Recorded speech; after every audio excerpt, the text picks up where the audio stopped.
Hello guys, how are you? Welcome back to Met Zone African Motives. We are now charged for our last lap.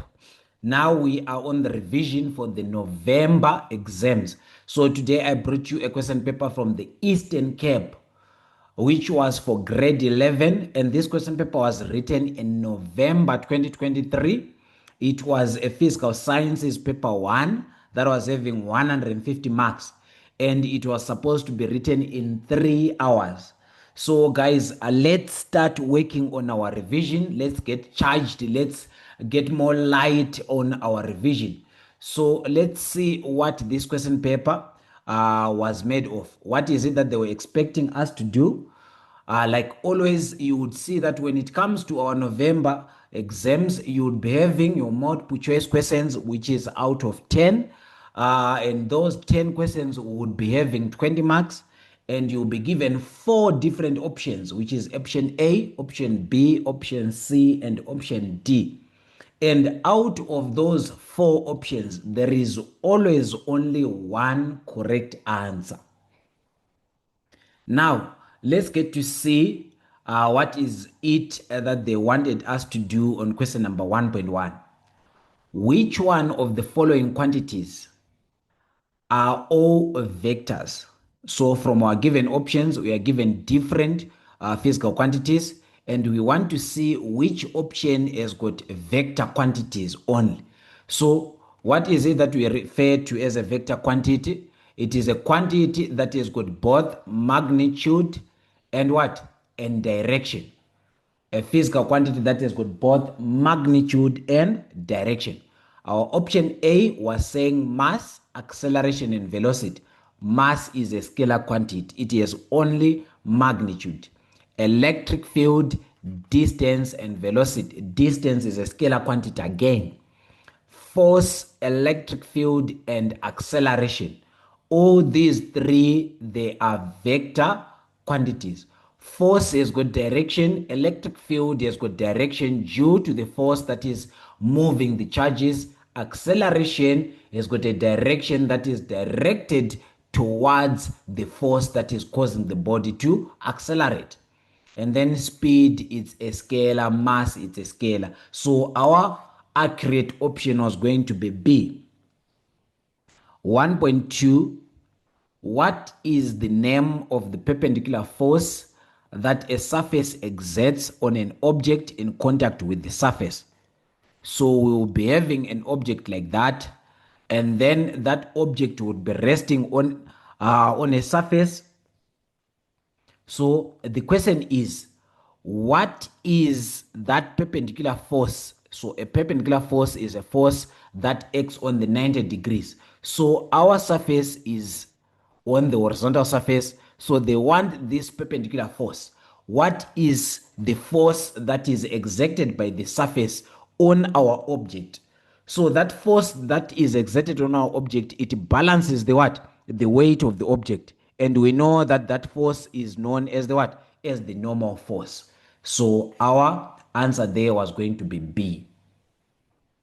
Now let's see what comes to be question number 1.3, 1.4, and question number 1.5. So here we've got question number 1.3. We have got the tendency of an object to remain at rest or continue in its uniform motion in a straight line is known as what? We know that the tendency of an object to remain at rest, that is to resist motion, is what we refer to as inertia. This is where our Newton's first law was derived. That tendency of an object to resist any change in motion. And then 1.4, the mass and radius of planet A is double the radius and mass of planet B. And then the mass of a person on planet A is m. And then what would be the mass of the same person on planet B? We know that mass is the total amount, of matter, total amount of matter in an object. So the total amount of matter in an object will always remain constant. no matter where you take the object to. So if the mass of a person was m on planet A, it will also be m on planet B. So our correct answer there was going to be A, where we are saying that mass remains constant. Now, in the vector diagram below, the resultant net vector is. They want you to identify out of these three vectors what becomes the net resultant vector there. So we know that in a head-to-tail vector diagram, for us to find the net resultant vector, we draw it from the tail. So the arrow of the resultant vector comes from the tail of the first vector, and then it goes, or else it is directed to the head of the what, of the last vector. So the tail of our what, of our resultant vector would be on the tail of our first vector, and then its head would be on the head of the what, of the last vector. So you can see that f2 is coming from the tail of f1, and then it is going to the tail of f3, so this is out. And then f1 is coming from the tail of f2 to the head of f3. This might be our answer. And then f3, it is coming from the head to the head, so this is also out. So the resultant there was going to be f1, which is coming from the tail of the first vector to the head of our last vector. And then someone would ask, isn't it this a closed vector diagram that has got a resultant vector of 0? No, it is not. A closed vector diagram, this is when you have got your last or else your final vector actually coming from, or else let's say the orientation would be to say from tail to head, from head to head, from head to tail, like that. That is what we refer to as the what? As the closed vector diagram, where you are starting from this tail and also ending to that tail. So this was not a what? It was not a closed vector diagram. Hence, therefore, the answer was supposed to be A. So the answer for 1.5 was supposed to be A. Now we want to see what is it that 1.6 and 1.7 were made of. So we've got 1.6, and 1.6 is saying if a mug is placed on a table, the reaction force due to the weight of the mug according to the Newton's third law is the force of the what? We know that if an object A exerts a force on object B will simultaneously exert an equal but in opposite direction force on object what? A. So we've got two objects there, object A and object B. So object B is the one that exerts the simultaneous what? Force. So here we've got our mug, and then we have got our what? Our table. So our first object is our mug, our second object is our what? Our table. So the reaction force of the mug would be on what? The reaction force to the force exerted by the mug would be coming from the table. So we are looking for the force that the table exerts on the mug. So our answer was supposed to be B. Two charged objects repel each other with a force F when they are separated by a distance R. The distance between the charges is reduced to 1/3 of R. The new force in terms of F will now be. So they want us to calculate F2, given that we know what is F. So we know that F becomes the force of attraction due to the what? Force of attraction or repulsion due to the Coulomb's law, which says that F is given by K Q1 times Q2 over R squared, where we have got the first charge and the second charge being separated by a distance of R. So here, if we know our F is equal to that, and then now they're telling us that the only thing that has been changed there is the distance in between those two charges, and it is now 1/3 of R. So what becomes the new force? So you would get to see that this would be K Q1 Q2 all over. If I say 1/3 squared, it becomes 1/9. If I say R squared, it becomes R squared. And then if I'm to actually get to try and solve there, you would see that I would need to invert this 1/9, because we are saying it's more like I'm saying K Q1 Q2 divided by 1/9. So I need to invert. It's more like you are saying A over B divided by C. This would be equal to A over 1 times C over B. So I'm just going to what? To invert 1/9 there. Then it will be what? 9/1. So this would be equal to 9 bracket what? K Q1 over Q2 all over R squared. So you would see that this is definitely equal to F, as we have already what? As we have already identified there.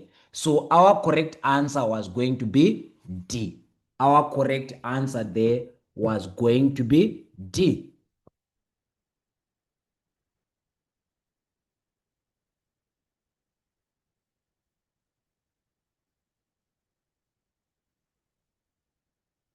Now we need to go to question number 1.8. We now need to go to question number 1.8. So 1.8, that is the question number 1.8. It is saying in the diagram below, the north pole of a bar magnet approaches end A of a solenoid. In the diagram, the north pole of a bar magnet approaches end A of a solenoid, as it is given there. So now they're saying which one of the following statements about the polarity of A and the direction of the induced current, as shown by the deflection of the galvanometer needle, is correct.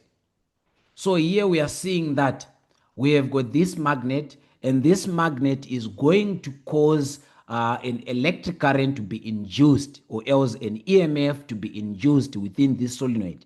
And they want us to determine what becomes the polarity on A and what becomes the deflection of the what? Of the galvanometer needle on this galvanometer. So we know that according to Faraday's law, the induced current is always in the opposite direction to whatsoever is causing it. So we can see that this magnetic, the magnetic field here is going to cause a change in the magnetic flux. So this magnet is what is causing the what? The effect. So the current would be in the opposite direction to whatsoever is causing it. So here we need to have an opposing effect. So the opposing effect can only be here when we have got a north pole here repelling this north pole. And then thereafter, we will now have our magnetic field lines from this north pole going like that. So you would see that if you use the right hand rule, you would see that your current will also go to the what? To the left. So the needle here would be deflected towards the what? Towards the left.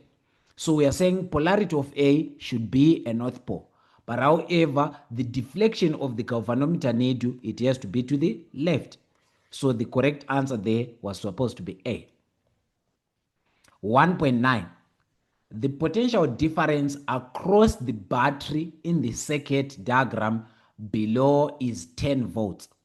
So we are told that the potential difference across this battery is what? 10 volts. And then they're saying the internal resistance of the battery can be ignored. 2 voltmeters V1 and V2 are connected in the circuit as shown in the diagram below. So we have got V1, we have got V2. So V1 is connected across the terminals of the battery, whilst V2 is connected across what? R3. And then now they're saying when the switch is open, the correct readings on voltmeter V1 and V2 will be as what? We want to know the what? The correct reading on V1 and on V2.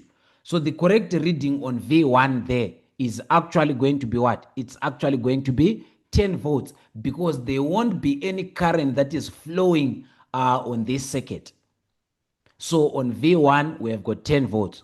And then on V2, since there is no current flowing, it would actually be equal to what? It will actually be equal to 0. So here we are looking for what? For Z. So our answer there was going to be equal to B. So our correct answer was going to be equal to B, where we have got 10 volts and 0 volts. Because here there is no current flowing, so the voltage that is going to be read by that voltmeter is going to be the total potential difference of the what? Of the battery. As well as here we are going to read zero voltage, because there is no current that is actually what? Flowing across this resistor.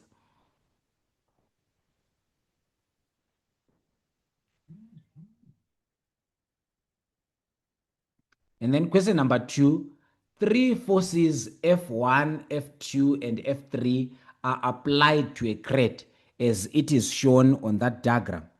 As you can see from that diagram, they are saying that three forces are actually what? Applied to a crate.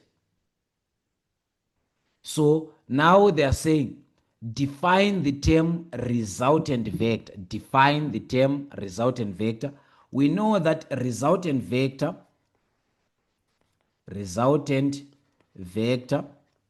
it is that single vector that will have the same effect as these three vectors.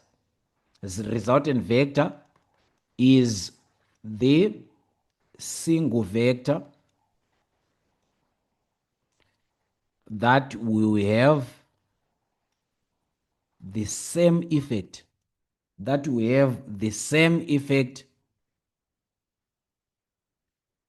as the sum of the individual vectors,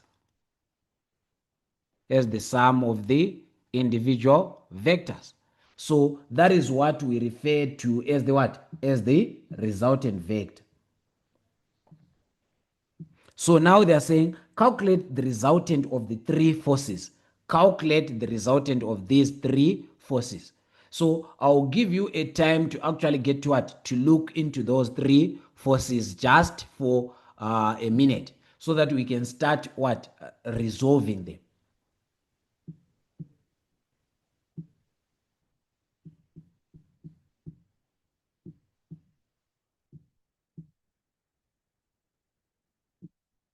So we are saying that whenever we are given vectors in that format, what we need to do is to resolve these forces into vertical components and horizontal components, because we can see that our forces are both in what?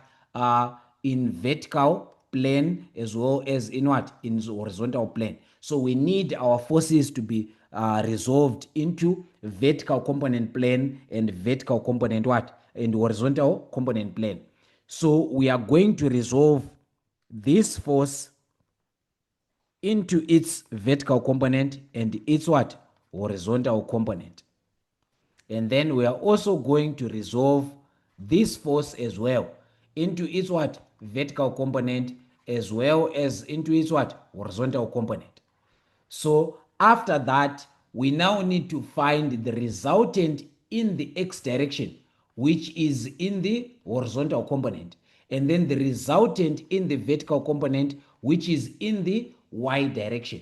Thereafter, we will need to find the resultant of this. So you would see that since I would be having, maybe let's say I would be having the one in the y and the one in the x, my resultant would actually be given by that. So we would form a right angled triangle with an angle there. So this becomes a what? A right angled triangle. We use the what? We use the Pythagoras theorem, where we know that if this long side, which is our hypotenuse, is A, and this one is B, and this one is C, our A squared would be equal to B squared plus C squared.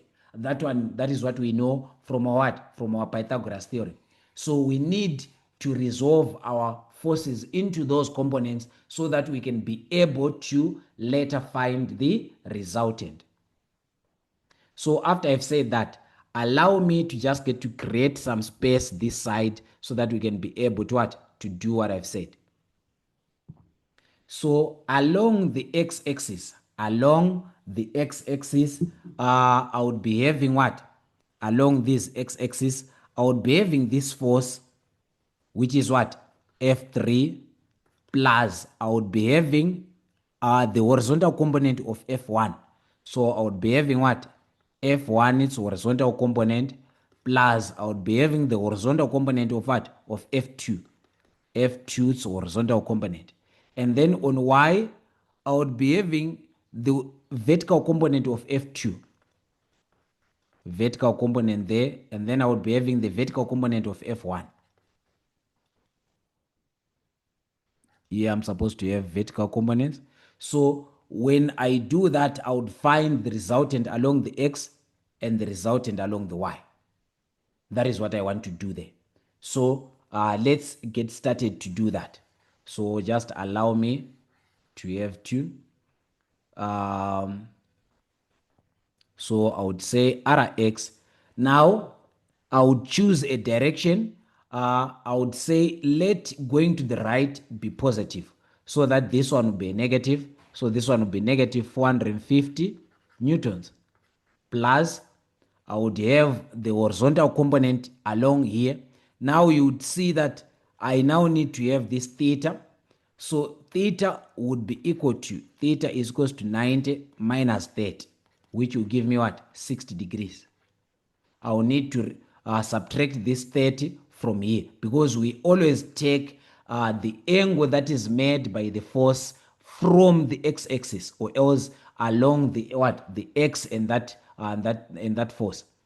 So we are going to have this one being 60, and then the horizontal component will just simply be F cos theta. The vertical component will simply be what? F sin theta. And then here I would be having what? 500. I would be having 500 cos 60. It would be 500 cos 60. So this one would be 500 cos 60.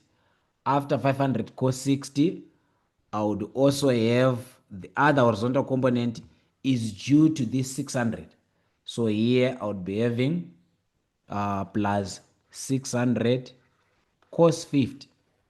And then this would be equal to, so if I add these, I'm supposed to have, let's say negative 450 plus 500 cos 60 plus 600 cos 50.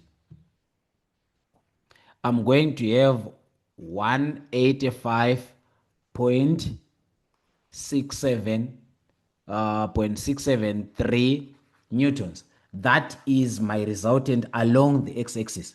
And then along the y-axis, I would be having this component going up. There is nothing else. From our diagram, you can actually get to see that there is nothing else apart from those two vertical components of the two forces. So those are the two that I'm going to consider there. So I'm going to say that the vertical component will be what? F sine theta. So I'm going to choose upward to be my positive so that I would have that F1 sine theta minus this F2 sine theta. So you would see that F1 sine theta is what?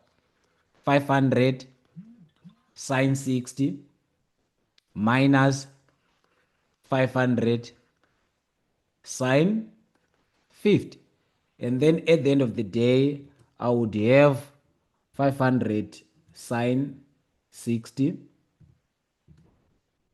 And then I would also have 600 sine 50.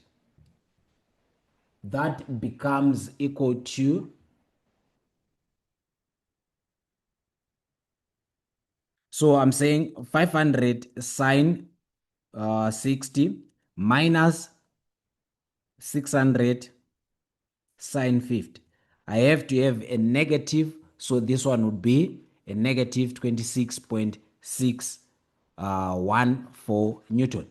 So you would see that for my x plane, my resultant is going to the right, while for my y plane, my resultant is going downwards. So it's more like I'm saying my resultant is going to the what? To the right, while this one, my resultant is actually going to the what? Is actually going downwards. So I've got 185.673 Newton. And then here I have got 26, 0.614 newtons.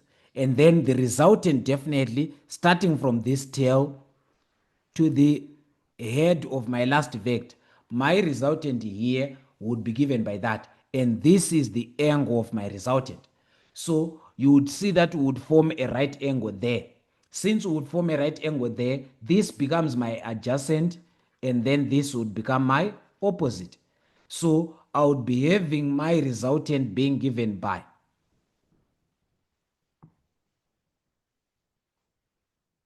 So now that is what I have. And then now I now want to look for my resultant. So using Pythagoras theorem, I would have my resultant being r squared is equal to this squared, which is 26,614 bracket squared plus 185,673 bracket squared. And then my resultant would just be square root of both sides. So it would be r is equals to square root of 26,614 squared plus 185,673 squared. So my final answer there, my final answer is just supposed to be equal to what? To 187,271 newtons. So I'm supposed to have my final answer to be equal to that. That is the resultant. But we know that here we are dealing with what? With the vectors. So vectors, they've got what? Both magnitude and what? And direction. This is the magnitude. What about the direction? The direction is given by, we know that tan theta is given by opposite over what? Over adjacent. Because here I've got my what? I've got my opposite, and then I've got my adjacent. So you can see that from the two resultant, which is the resultant on the x and the resultant on the y, I have got my opposite and I've got my adjacent. So whatsoever that I'm going to find would be this theta. That is the direction of my what? My resultant.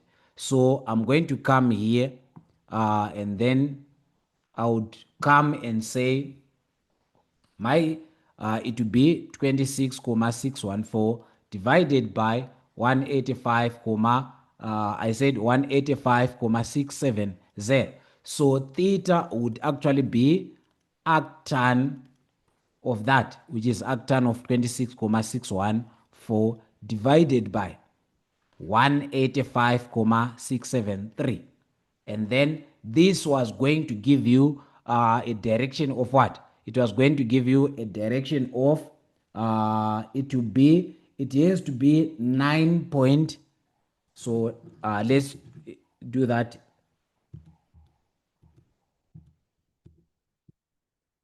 It is going to be 8.17. It has to be 8.17 degrees. So you would see that this theta is the theta that we have made with this, because we have got the horizontal and the vertical.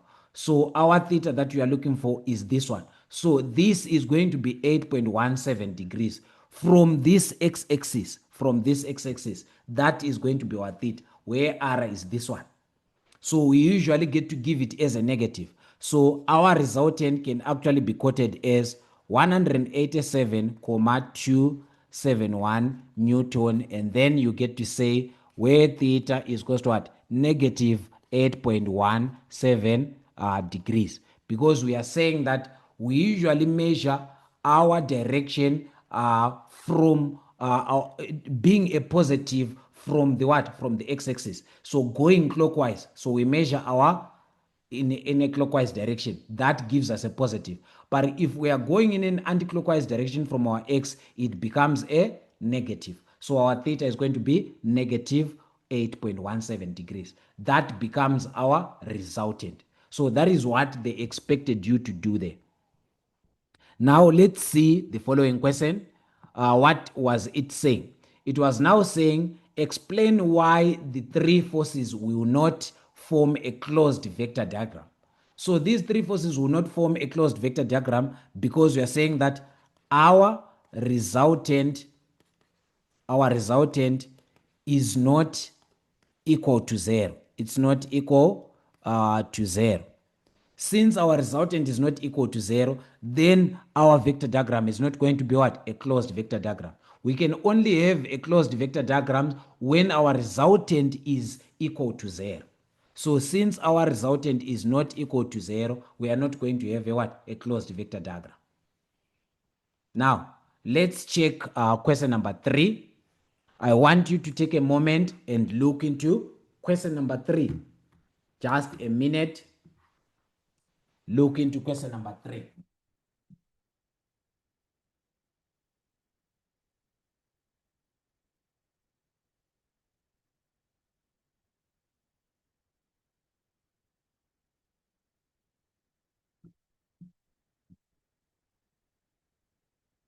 So you see that question number 3 was now saying a constant force F pulls a 20 kg block at a constant speed over a rough horizontal surface, which is xy, as shown in the diagram A below. The coefficient of kinetic friction between the block and the surface is 0.2. So we are saying that a constant force F pulls this 20 kg block at a constant speed. Once there is constant speed, we know that the acceleration is equal to what? To 0 over a rough horizontal surface. So whenever the surface is rough, there is a what? There is a frictional force there. And then now they are saying that everything is shown within the diagram below. And the coefficient of that kinetic friction is what? It's 0.2. Now, the first question is now saying,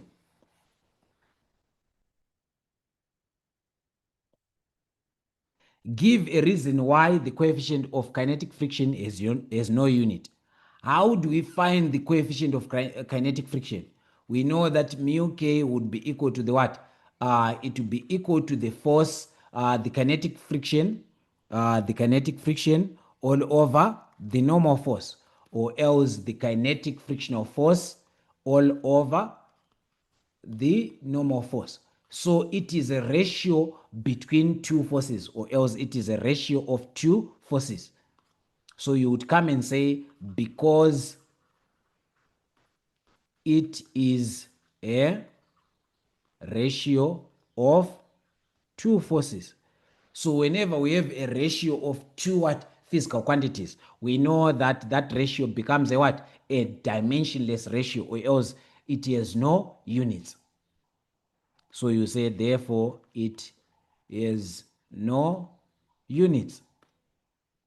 Now they are saying, draw a labeled free body diagram showing all the forces that are acting on the block. So we now need to draw a labeled free body diagram. So allow me to use this side. I would first rub this so that you can see all the forces that I need to represent on the labeled free body diagram there. So we use a dot to represent our block in a free body diagram, and then we use arrows to actually get to represent our forces. So I'll start by the weight. So this is the weight of the block that is directed downwards, and then I would be having the normal force that is actually what? Balancing also that force, that weight, or else the normal force due to the surface. So this becomes the normal force, and I would have my applied force that is at an angle, my applied force that is at an angle. So this is my applied force, and I would have my what? My frictional force that is opposing this force. So I would have my what? My frictional force. So you would see that the arrows shows the direction of our forces, whilst the length of these represents the magnitude of the forces. So that is what you were expected to do there. We use a dot to represent the diagram, and then we represent each force. So I've got a force that is pulling that side, that is at an angle, that is F applied, and then I've got the weight due to this mass. I've got a normal force that is due to the surface, and then I've got a what? Frictional force due to the roughness of the surface. So that was the what? The free body diagram that you're supposed to draw there. After that, let's see what the following questions or the next questions are saying. So the next question was saying, state the Newton's first law of motion in words. What does the Newton's first law in words say? It says that an object will remain in its state of rest or constant motion unless there is a non-zero resultant force applied on it. Resultant force acting on it. As long as we do not have a non-zero resultant force acting on it, the object will remain in its state of rest, or else in its state of constant motion, unless there is a what? Non-resultant force that is acting on it. That is due to what? To inertia, which is just a tendency to resist any change in motion. Now they are saying calculate the magnitude of F. What is the magnitude of this force? What is the magnitude of that force? So the magnitude of that force, let's come back to this diagram that we have drawn here. This is question number 3.41. So let me use this side. So we know that we have got, so for my 3.41, the data that I have, I know that the coefficient of frictional force is 0.2, and then I know that the mass of the object is 20 kgs, and I would know that the gravitational acceleration is 9.8. And then now I'm now saying that I need to resolve this force into its vertical components and horizontal component. The vertical component would be F sine theta, where this is theta and theta is 35. And then the horizontal component would be F cos theta. So I will now get to say that I know that F net, due to the Newton's second law, is given by mass times acceleration.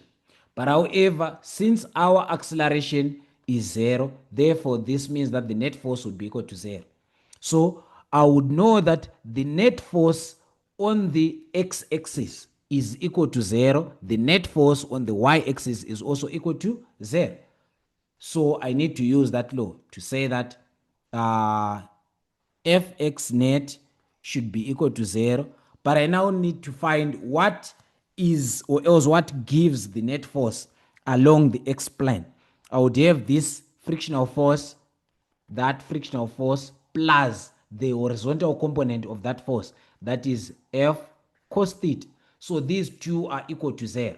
So this is my equation 1. So this equation 1 would fall to say 0 is equals to what? My frictional force. And I know that my frictional force can be given by what? We know that frictional force is equals to mu F Fn. So we know that the coefficient of frictional force times the normal force gives you frictional force. So this would be mu k Fn. And then this one, now we now need to choose the positive direction, the negative direction. Since if I can actually get to choose the going to the right to be positive, this one will be a negative. If I choose going to the left to be what? To be negative, this one will also be what? Positive. So let me just get to choose the frictional force to be what? To be positive. So that this would be negative. This one being positive, I would have negative F cos theta. Where the theta, we know that theta is what? 35. Now I would actually go and say this is still equation 1. I will now go and transpose, and I would have what? F cos 35 degrees being equal to mu k Fn. So with that, I can now actually get to know that I can now simply get to say that I'll substitute. I can either choose to substitute or make any of these the what? The subject. Or else I can come and actually have the second equation, which is for the net force along the what? The y-axis. Now let's have the net force along the y-axis, because I know that also this force is also having a component on the what? On the vertical axis. So I would be having what? I would be having Fn plus, this is Fn plus this component F sine 35 plus this component. So if we choose up as positive, then down would be negative. So here would be having negative what? Our weight, and our weight is given by mg. So here I would be having what? Mg. That becomes the second equation. So at some point in time, I can use this second equation to find this, because I know that the net force, because the acceleration is zero, is equals to zero. So this is zero, and this one is going to be Fn plus F sine 35 minus mg. That becomes equation 2. With that, I can now come, let me just get to push it upwards. I'll now come and say, if I transpose these two, this one that side, that one that side, I would have Fn being equal to this weight minus this F sine 35. So that now my equation 2 is in terms of Fn. So that I can now take this Fn to what? To equation 1. When I take it to equation 1, I can be able now to solve for F, because that would be the only unknown. Let's see what I'm saying. So here I've got 0 being equal to mu k. I know this coefficient of friction is given as what? 0.2 from the question. Now I would have Fn. Fn is now equal to that. And then I know the mass here is just what? 20 kgs times 9.8 minus F sine 35. So this becomes my what? That becomes my Fn. So let me just get to push it upwards so that we can have more space there. Now I've expressed my F1 in terms of that. So you will see that here I will do this. So this becomes my Fn. So I've just substituted my Fn there. Then now I'll take this one. Then I'll say minus F cos 35. If that is the case, I'll multiply throughout by this, so that this would be equal to, if I say 0.2 times 20 times 9.8, that will give me 39.2. So here I would be having 39.2 minus 0.2 Fn sine 35. And then here I'll be having negative what? F cos 35. So now this side I've got 0. I will transpose these two. Or else, sorry, here I've got just F. So there I'm just having F. So I would have this coming this side to become 0.2 F sine 35 plus F cos 35 being equal to 39.2. Now what I need to do is to factor out F. I now need to make F the subject there, because what I'm looking for is this F. So I would come here and factor out F. I would be left with 0.2 sine 35 plus cos 35 being equal to 39.2. So my final answer can actually be F being equal to this 39.2 divided by all of this, which will be 0.2 sine 35 plus cos 35. So my final answer that I was supposed to have there for F, where I'm now saying my F was supposed to be equal to. So my F there was just supposed to be equal to what? To 41.98 newtons. So if you punch your calculator there, you were supposed to find what? 41.98. Let's just get to confirm that. So if I say 39.2 divided by 0.2 sine 35 plus cos 35, My answer is supposed to be 49.98 after rounding off. So that is the question. That is the answer that I was going to get for my what? For my force there. Now let's see what the following question is saying. What is it that they want us to find now? Now they are saying find the normal force. Find the normal force. What is the normal force? Now we can see that there is somewhere where we had, because the second equation now, which is due to the vertical plane, was actually having what? Was actually having the vertical component of that force, which is Vc, and then it was also having what? A normal force, and then it was having weight. So we had said that 0 is equals to what? To Fn plus F sine 35 minus the weight. Now they want us to find this since we now have that. So here we're just going to say that mg minus this f sine 35 was going to be equal to Fn. This is what we ended up resolving to be our equation 2. If that is the case, I substitute 20 times 9.8. I subtract. Here I now have got 41.98 sine 35. What becomes Fn? That is what they want you to find there. So you will see that your Fn is just supposed to be equal to 171. If you use your calculators, you would find 171.92 newtons. So that becomes the answer for the what? For the normal force there. So this becomes the answer for the normal force. So that is what they just wanted you to calculate there. That is what they wanted you to calculate there. Now they are saying calculate the frictional force. We know that the frictional force, which we can say Fk, is given by mu k F normal. So since now I now know my normal force and I know the frictional coefficient, I will say 0.2 times this 171.92 newtons. And then I would find my frictional force being equal to 34.38 newtons. So that becomes my frictional force, my kinetic frictional force. That is what they wanted you to calculate there from 3.41 and 3.42, 3.43. Now let's go to 3.5.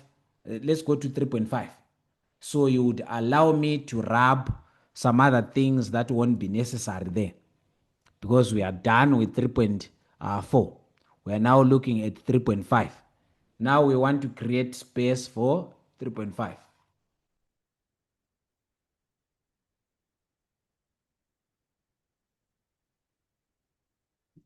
The same constant force F is now applied to the block over the same rough horizontal surface as before at an angle 15 degrees, with the horizontal as shown in the diagram below. So initially the angle was what? Was 35 degrees here. Now it is now at 15 degrees. Now they are saying, how will the frictional force of the block in diagram B compare with the frictional force of the block in diagram A? So we know that the frictional force was given by mu k times what? Fn. So this is not affected, it is remaining constant. So since this is remaining constant, what is affected is the normal force. And we know that our normal force is actually due to what? Our normal force there, we said it was given by mg minus F sine what? F sine theta. So now this is also remaining constant. This is also remaining constant. What is changing is that. So we know that when it comes to sine, if we are to increase the angle, what happens to the value? If we are to increase the angle, like for example, let's say sine 35 would be, let me write here, sine 35 is equal to 0.574. What about sine 15? Sine 15, you would see that sine 15 is equals to 0.259. So as the angle decreases, this value also actually gets to what? It actually gets to decrease. So as the value decreases, you would see that our normal force would actually get to increase, because we are saying we are now removing a small factor. So we are going to say that it is going to actually what? They said write only higher, lower, or remain the same. So it will be what? It will be higher. They say how will the frictional force of the block in diagram B compare with the force of the block in diagram A? It will actually be what? It will actually be higher. Why is it going to be higher? Because this is going to what? This is going to decrease due to the decrease in the what? In the angle. So that is what you are supposed to write there. Now let's see what question number 4 is saying. So let's look at question number 4, and then we'll later actually start what? Answering those questions.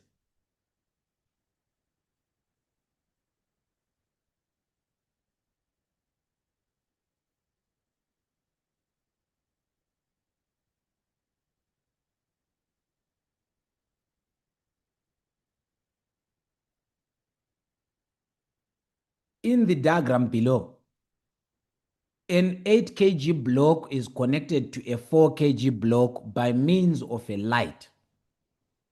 They're saying in the diagram below, an 8 kg block is connected to a 4 kg block by means of a light inextensible string.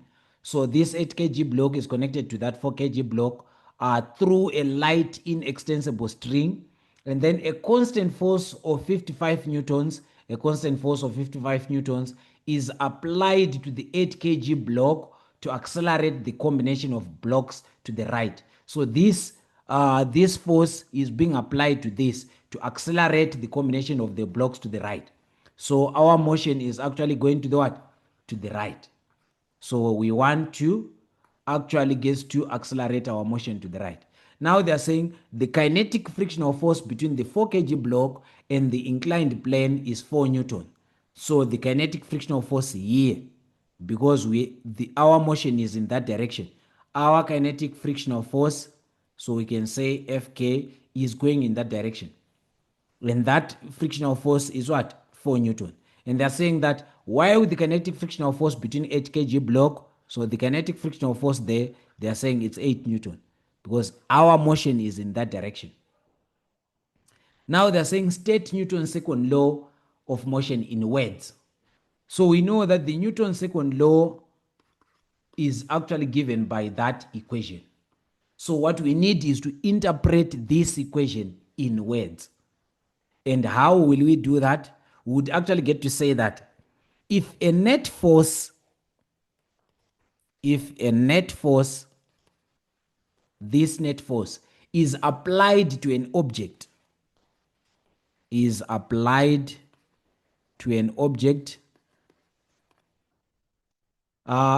object itself,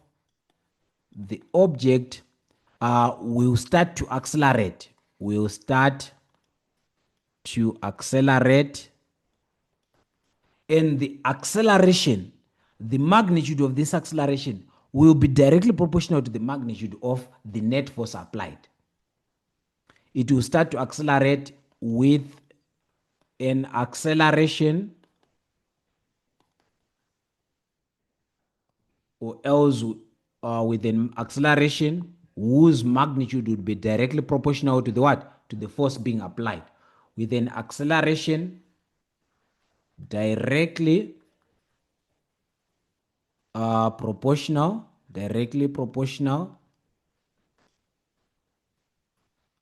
to the force applied in the same direction as the force applied. In the same direction as the force applied. In the direction of the force applied. So that is what this equation is telling us. That if a net force is applied to an object, let's say you apply a net force to an object, this object will start to accelerate. It will start to accelerate in that direction And the magnitude of this acceleration will be directly proportional to the what? To the net force that has been applied. But it will be inversely proportional to this mass. So you can also get to add to say that but inversely proportional to the mass of the object, to the mass of the object. So it can be directly proportional to the what? To the force being applied, but inversely proportional to the what? To the mass of the object. So that is how you would have just defined what? Newton's second law in words. So maybe it will look clumsy. Someone would need me to write it neatly aside so that they can see. But I'm sure it is just clear from what we have said. So let me just try to write this definition aside so that it becomes clear. That is to say 4.1. They say that they want Newton's second law in words. And I'm saying Newton's second law comes from this equation where we are saying if net force is applied to an object, the object will start to accelerate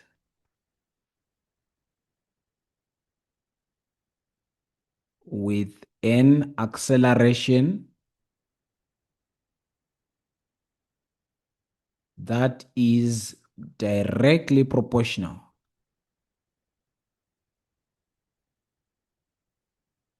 to the force applied. But to the force applied, yes, but inversely proportional to the mass of the object while in the direction of the force applied. So that is how you would have just defined Newton's what? Newton's second law. Newton's second law. Now let's see the following questions, what they are saying. Now they are now saying, draw a free body diagram of all forces that are acting on the what? On the 4 kg block. So this is the 4 kg block. So let's look, what are the forces that are acting on this 4 kg block? We have got the frictional force that they said it's 4 newtons, that side. And then also, since due to this string, we would have what? Tension. And then since the object is going that side, also our weight would be in that side. We are going to have a parallel component of the weight that side. And then at some point in time, would have had a what? Because I'm saying if this object was like this, the weight would be directed that way. But if we resolve the component of this weight, the other one, which I'm saying it would be perpendicular, the other one it would be parallel. And then that perpendicular force would be balanced by a what? By a normal force. So we want to represent these forces on a what? On a free body diagram. So I can actually get to say I have got what? I have got a normal force that is going that side, and then I have got a perpendicular weight.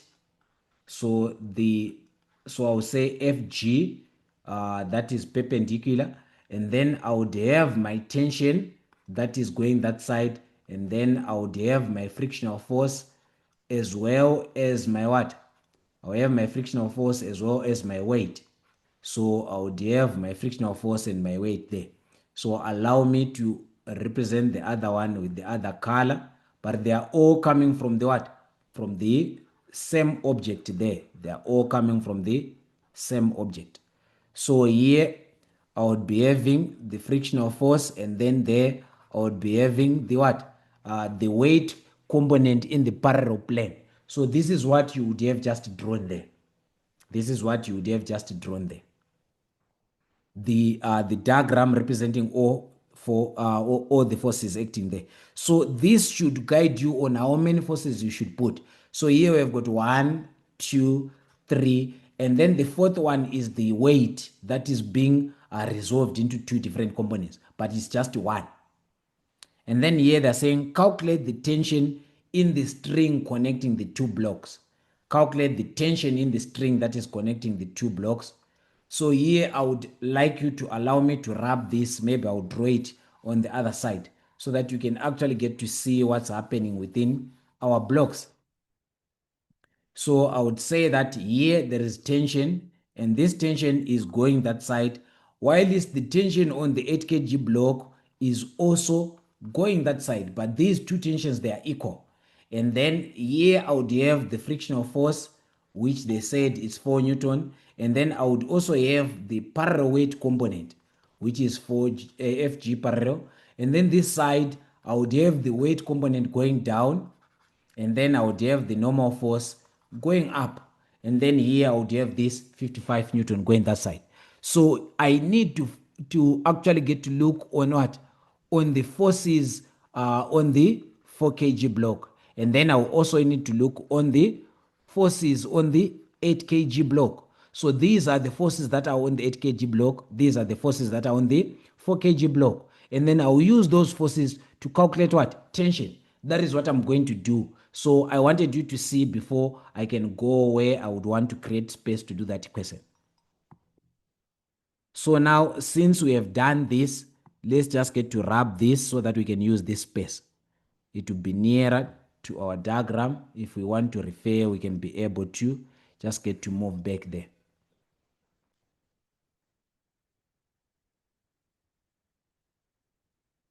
So allow me to just get to wrap them.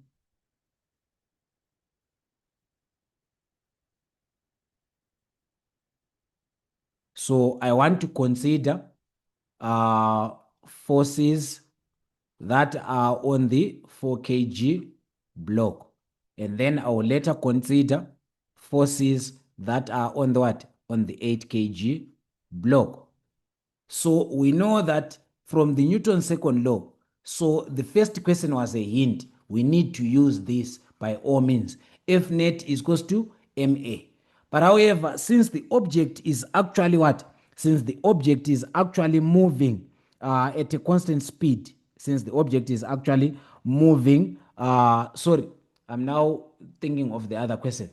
Now, since the object is moving towards the right, we would have our acceleration accelerating to the what? To the right. So now F net would be given by the forces that are on the what? On the horizontal axis, because the movement would be on the horizontal axis. And that is what we have said, that those that are on the horizontal axis from the 4 kg block are these Fg parallel and the 4 Newton and the tension. Those that are here are tension and the 55 Newton. Those are the forces that I'm going to use to actually get what? To find my F net on the two blocks. So here I would say that I have my Fg parallel plus my 4 Newton plus my tension being equal to ma. But I now need to define my direction. So let me take towards the right to be positive. So these ones will be negative, while this one is what? It's positive. So I would say T minus Fg parallel plus minus what? 4 Newtons, being equal to the mass times acceleration on the 4 kg block. Now I need to fill in the information. So I do not know the tension, but the Fg parallel, we know that this is given by mg sine theta. And then this one is just 4. And then this side I've got 4 kg times the acceleration. So I'll substitute my mass and my acceleration and then the angle there. Then the only thing that I'll be left with is tension and the acceleration this side. So here I need to actually get to see the angle that is given there. So the angle that is given there is that. That is the one that I'm going to use. So here I would have what? I would have 30. So I'm going to come here and say t minus 4 times 9.8 sine 30 minus 4 should be equal to what? To 4a. So that t would be equal to 4a plus 4 minus everything that is here. So if I say 4 times 9.8 sine 30, I'm going to get 19.6. So it's minus what? 19.6. So at some point in time, T from the 4 kg block would be given by what? It would be given by 4A minus what? It would be minus 15.6. Minus 15.6. And then I would come on the what? On the 8 kg block. I would now come on the 8 kg block. So on the 8 kg block, I would also have to say F net is also given by the what? Mass times acceleration. But however, now the mass times acceleration, this side, the mass is now 8. So here I've got 8 times the acceleration. And then this side, the net force is given by the 55 Newton plus the what? Plus the tension there. So you can see that from the 8 kg block, I only have got what? 55 newtons. I only have the 55 newton that is going this side and the 8 and the tension that is going that side. These two are the only forces that are there. If that is the case, I would have just came here and said I have got tension plus 55 being equal to 8 newtons. But now also I said let going to the right be the positive. So this one will be positive and this one will be negative. So it will be negative. So I would be having 55 minus T being equal to what? To 8A. Now I know that tension here is given by 4A minus 15.6. That is what I'm going to substitute here. So this becomes my what? This becomes my equation 1. And then now this is now my equation 2. So I need to substitute. So I need to substitute equation 1 into equation 2. So if I do that here, I would be having 55 minus the tension here is just given as 4A. And then that one would end up, okay, let me just substitute it as it is. And then 4A minus 15.6 being equal to 8A. Now I would actually get to expand this. It becomes 55 minus, I would get to take this one. This one would be a positive, so it would be 15.6. This one a negative minus 4A being equal to 8A. I would transpose that so that this side I will be left with that. So I'll be left with 55 plus 15.6 being equal to 8A plus 4A. So this is actually equal to 12A. I divide by 12A because this side I still have my 15.6 plus 55. So I will divide by 12 there so that I can actually get my what? My acceleration. After finding my acceleration, I can find this tension. So here I would say that my acceleration is equal to what? I would simply say 15.6 plus 55 all divided by 12. They will give me an acceleration of what? So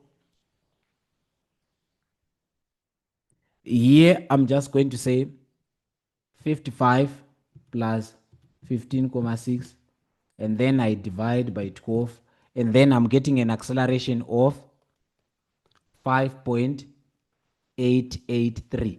This is the acceleration that I'm going to substitute in that equation so that I can find my tension. So that my tension will be 4 times 5.883 minus what? It would be minus 15. Minus 15.6. And then I will need to find my tension as what? So if I say times 4 there, and then I subtract,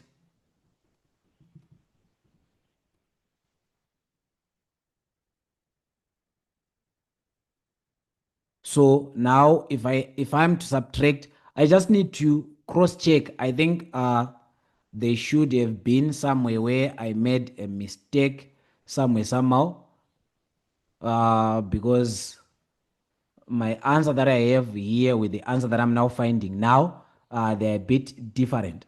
So that's when I now want to see where I would have made a mistake. Where I would have made a mistake.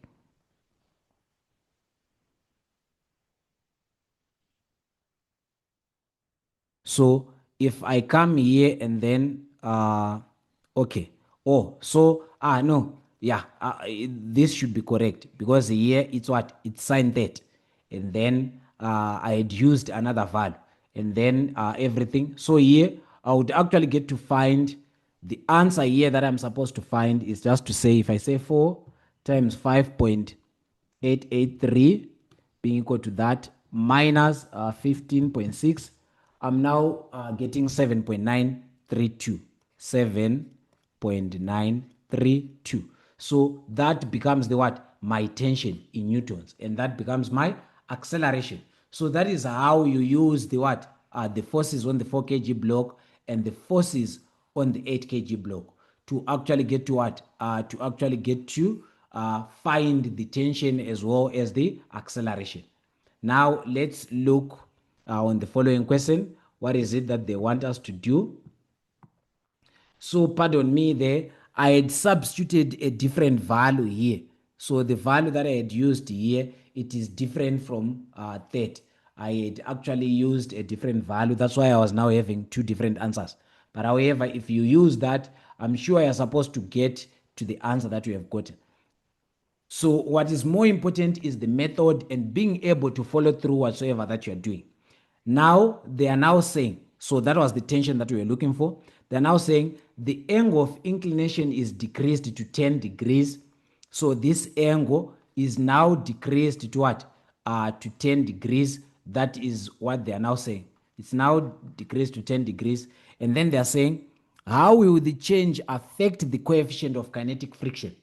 How will the change affect the coefficient of the kinetic friction? The coefficient of the kinetic friction is only affected by the what? By the surface, by the roughness of the surface. This is the measure of the roughness of the surfaces only. It is not affected by this angle. So this will remain what? It will remain the same. It will remain the same.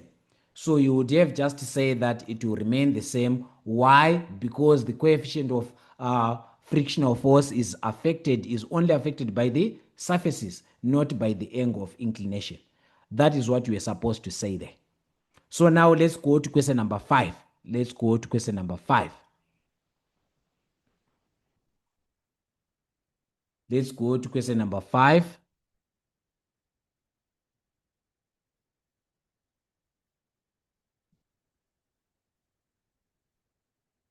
So on question number 5, we are now saying that a crane at a building site lifts a container filled with concrete and their combined total mass is 780 kgs as shown there.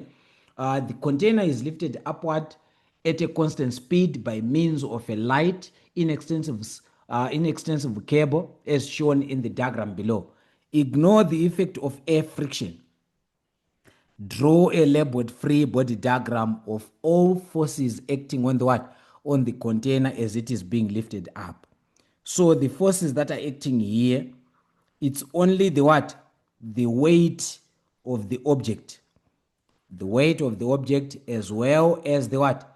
As the force that is being applied, that is going to cause some tension on this string. So here we have got its weight due to this mass and the tension. So I would be having tension there. My object will be represented by this dot, and then would be having what?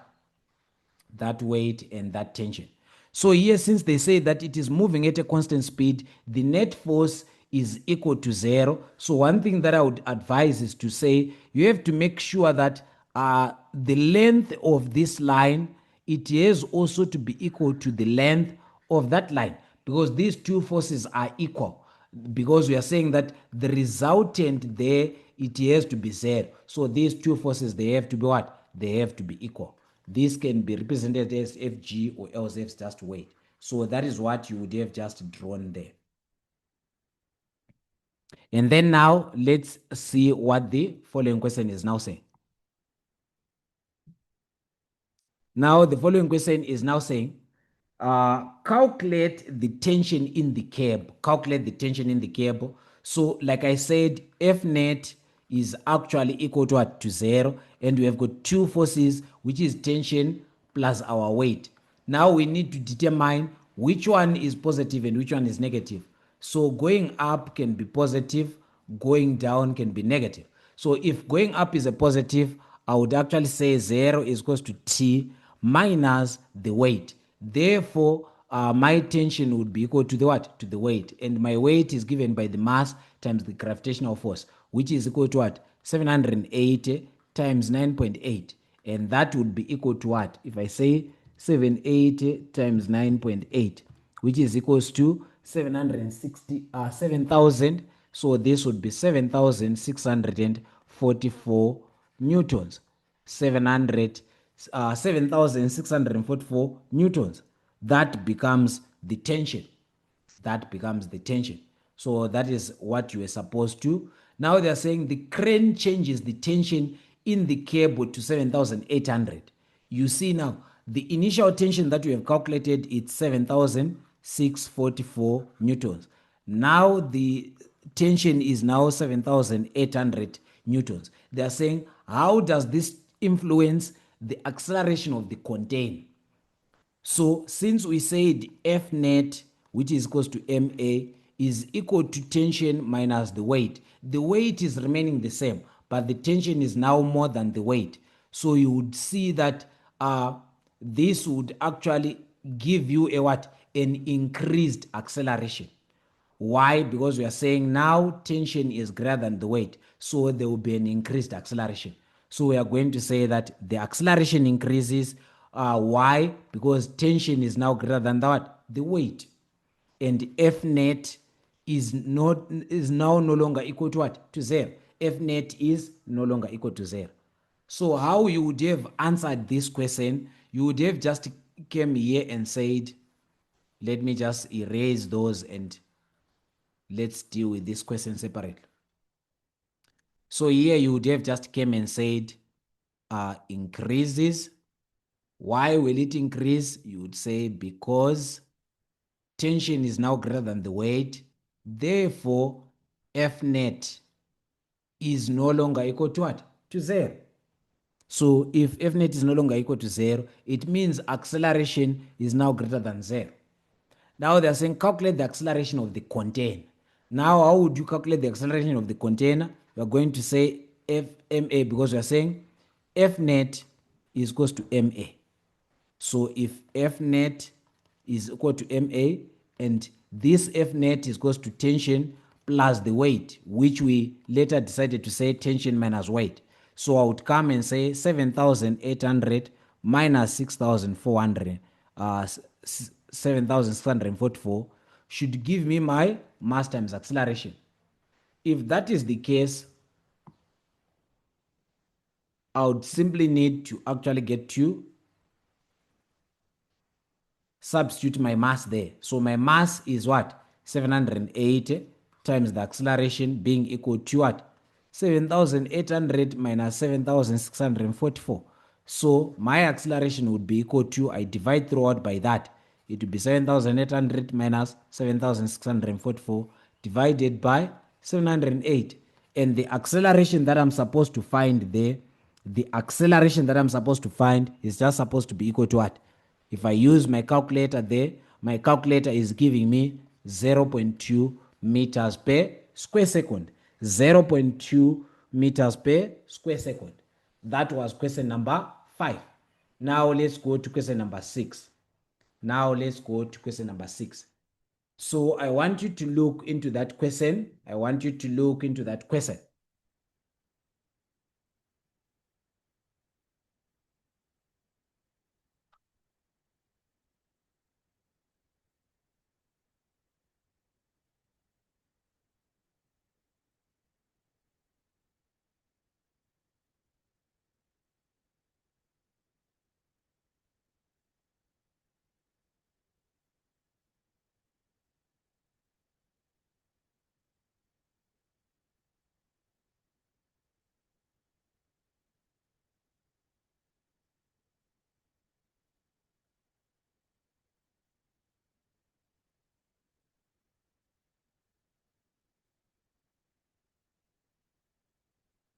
So now we are saying that a satellite of mass 1000 kg is orbiting the Earth at a distance of 1200 kilometers from the Earth's surface.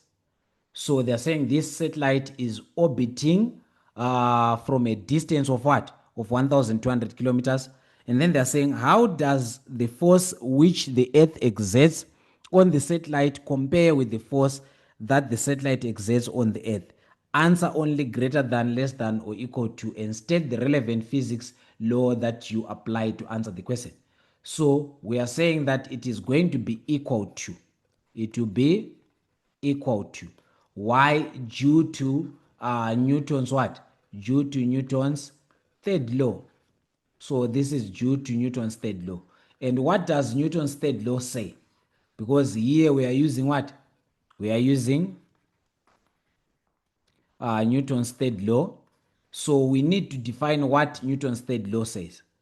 So we know that Newton's third law says that. So I was just going to say 6.1. It will be equal to. Why? You're saying that if object A exerts a force on object B, object B will simultaneously exert a force. So we are saying that object B will simultaneously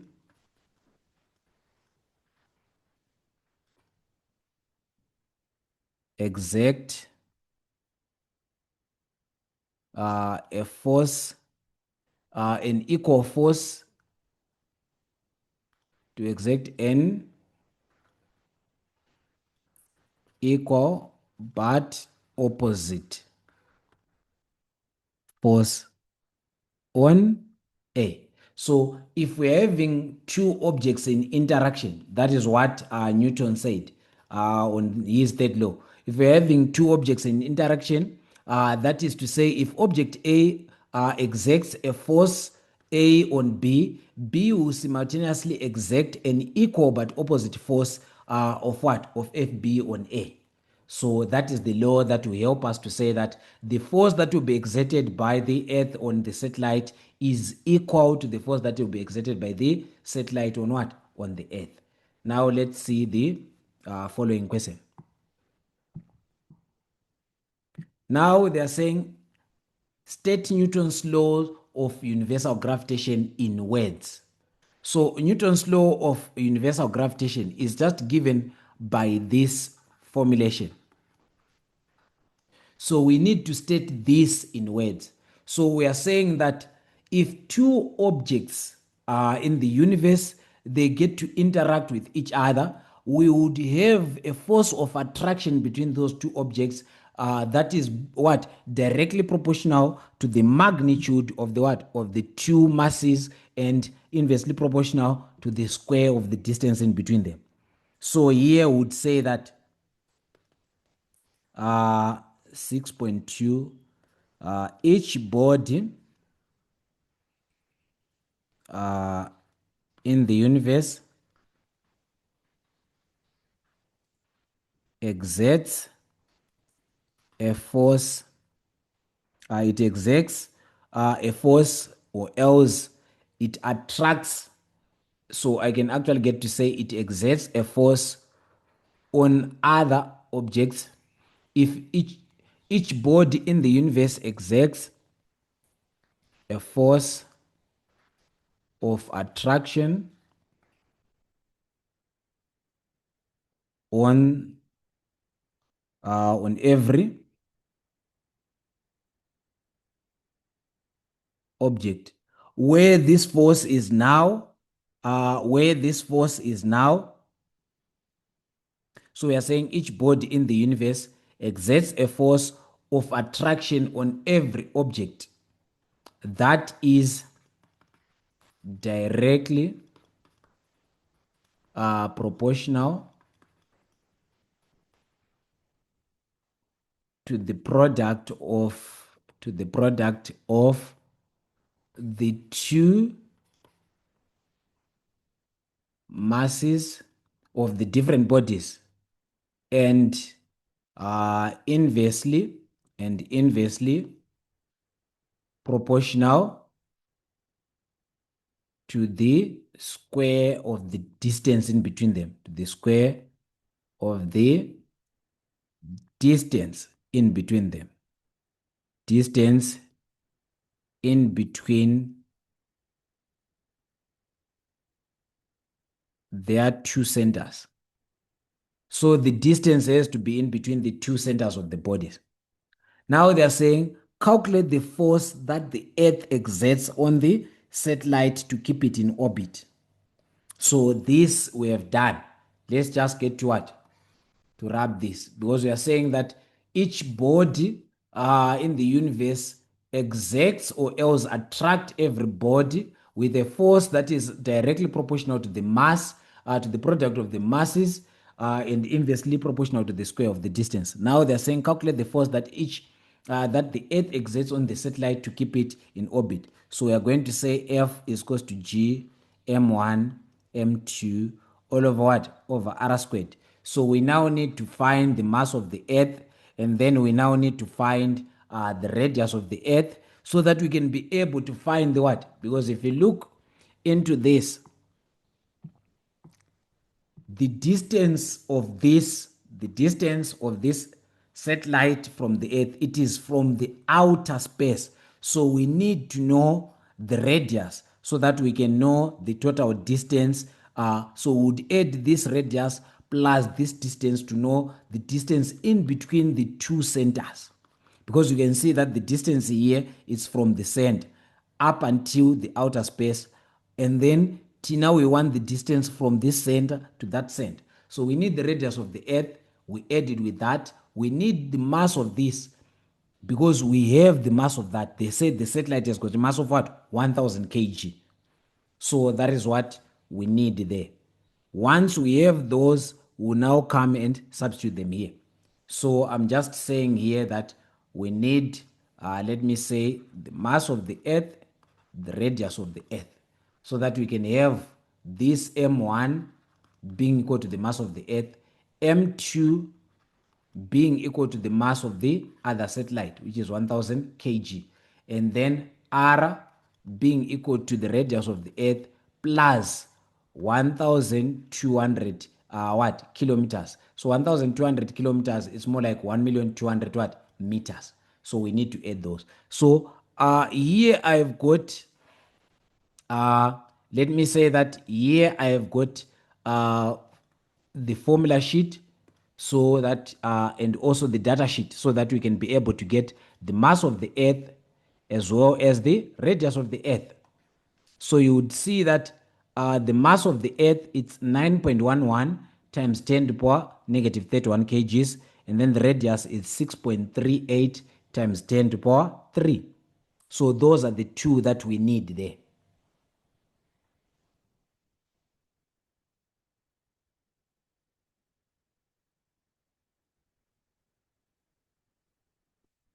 So I'm saying this one, it's what? 9.11 times 10 to the power negative 31. And then this one, 6.38 times 10 to the power 3. So by that, I would come and substitute them here. I also needed G. There we forgot to just get to take G as well. So I also needed G, which is the gravitational constant. So I need G. So this is my G. 6.67 times 10 to the power negative 11. And then this one, and then that one. So you can actually get to see that this is in kilometers, and then this one is in kgs, and then that one is in Newton square meter per kg. So these are the values that you are looking for. That one is 6.67 times 10 to the power negative 11. So you'll be given these, you'll be given that data. You don't need to cram it. All you need to know is you need to find them, but you'll be given those. So that one is actually 6.67 times 10 to the power negative 11. And then if I'm to multiply So let me just get to use this. So the force that I'm looking for is 6.67 times 10 to the power negative 11 times the mass of the earth, that is the mass of the earth, 9.11, times 10 to the power negative 31, times the mass of the other planet, 1000, and then all divided by that. The radius of the earth here was 6.38, so you say 6.38 times 10 to the power 6, because we want to leave it in meters, because this is in what, in kilometers. So you'd put another 3 there, and then plus 1, let's say 1.2 times 10 to the power 6 as well. So here we would need to square whatsoever value that you are going to find there, so that it becomes square of the what, of the distance between, or else the distance in between the two sensors, so that at the end of the day, if we are to use our calculators, let's punch our calculators, you would see that the force would be given by, it should be equal to, so the force here would be equal to 6.94 times 10 to the power negative 15 newtons. So force is measured in newtons. So this would be the force that would be exerted by the what? By the earth on the satellite. And that force is equal to, so that is the force exerted by the earth on the satellite. It is equal but in the opposite what? It is equal but in the opposite direction as the what? It is equal to but in the opposite direction as the force exerted by the satellite. So this is what we would have found there. Now let's get to see what the next question we're saying. Now they're saying that so you would allow me to just get to rub here so that you can actually get to see the following question. Now they're saying the mass and the radius of the planet A are 7.35 times 10 to the power 22 kg and 1,737 kilometers respectively. Calculate the acceleration due to gravity on planet A. The acceleration due to gravity on planet A. How do we find the acceleration due to gravity on different planets? We would know that mg is equal to f, which is also equal to what? Which is also equal to g m, mass of the earth, divided by what? So yeah, sorry, mass of the object times mass of the planet. So that would be m times m of the planet divided by r squared.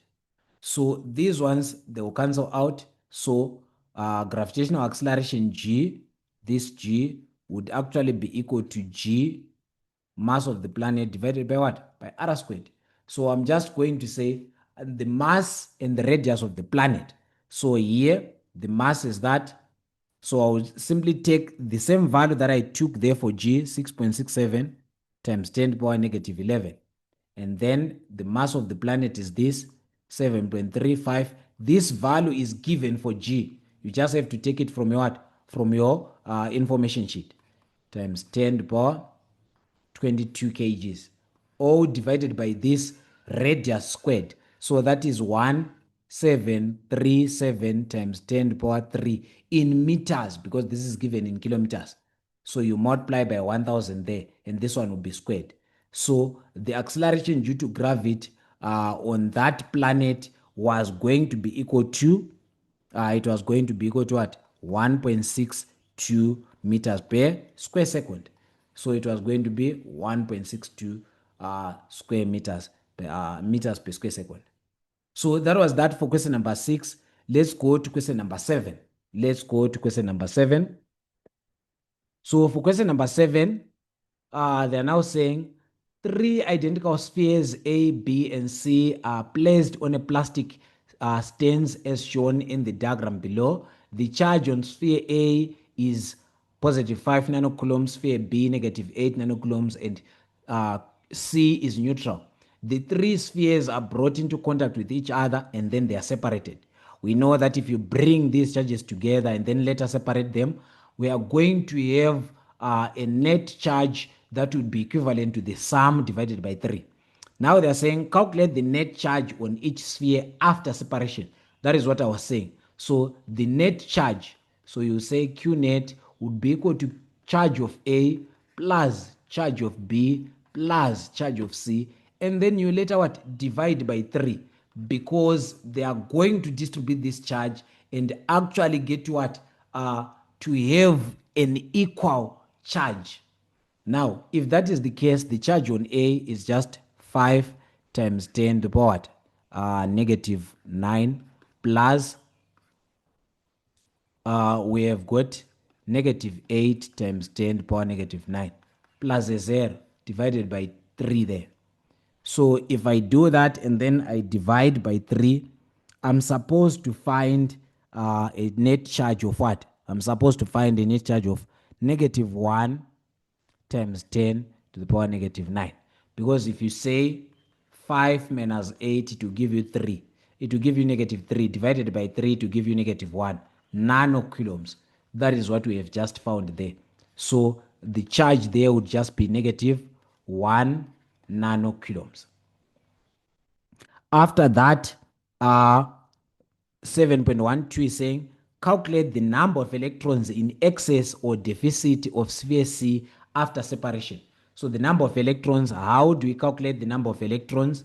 We know that for us to calculate the number of electrons, we use a formulation that says we get to say that N is equals to what? The charge of the sphere divided by that, the charge of an electron. And the charge of an electron is given in our information sheet. The charge of an electron is given in our information sheet, where you would be having that charge of an electron.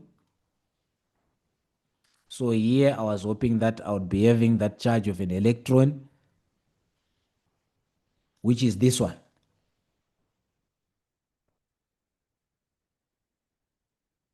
So the charge of an electron is what? It's actually negative 1.6 times 10 to the power negative 19 there. So that is the charge of the electron. That is what you take there. And then you would actually get to what? To substitute it on that formulation. So now let's go back to our question.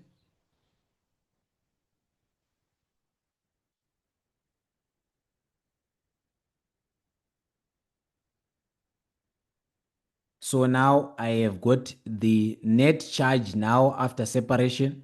The net charge, I will now have what? Negative 1 times 10 to the power negative 9, or divided by negative 1.6 times 10 to the power 19. So the number of electrons that I was going to find there, the total number of electrons were just supposed to be equal to 6.25 times 10 to the power of what? Times 10 to the power 9 electrons. Those were the number of what? Of electrons that I was looking for. So you just say charge divided by the charge of an electron. Now let's go to the following question. So just allow me to rub here, or else let me just get to yes, because I will need. We have seen how we can do that. Now we want to see what the next or the following question is saying. So they are now saying they are then placed a distance apart as shown in diagram 2 below. So these are later separated by that distance.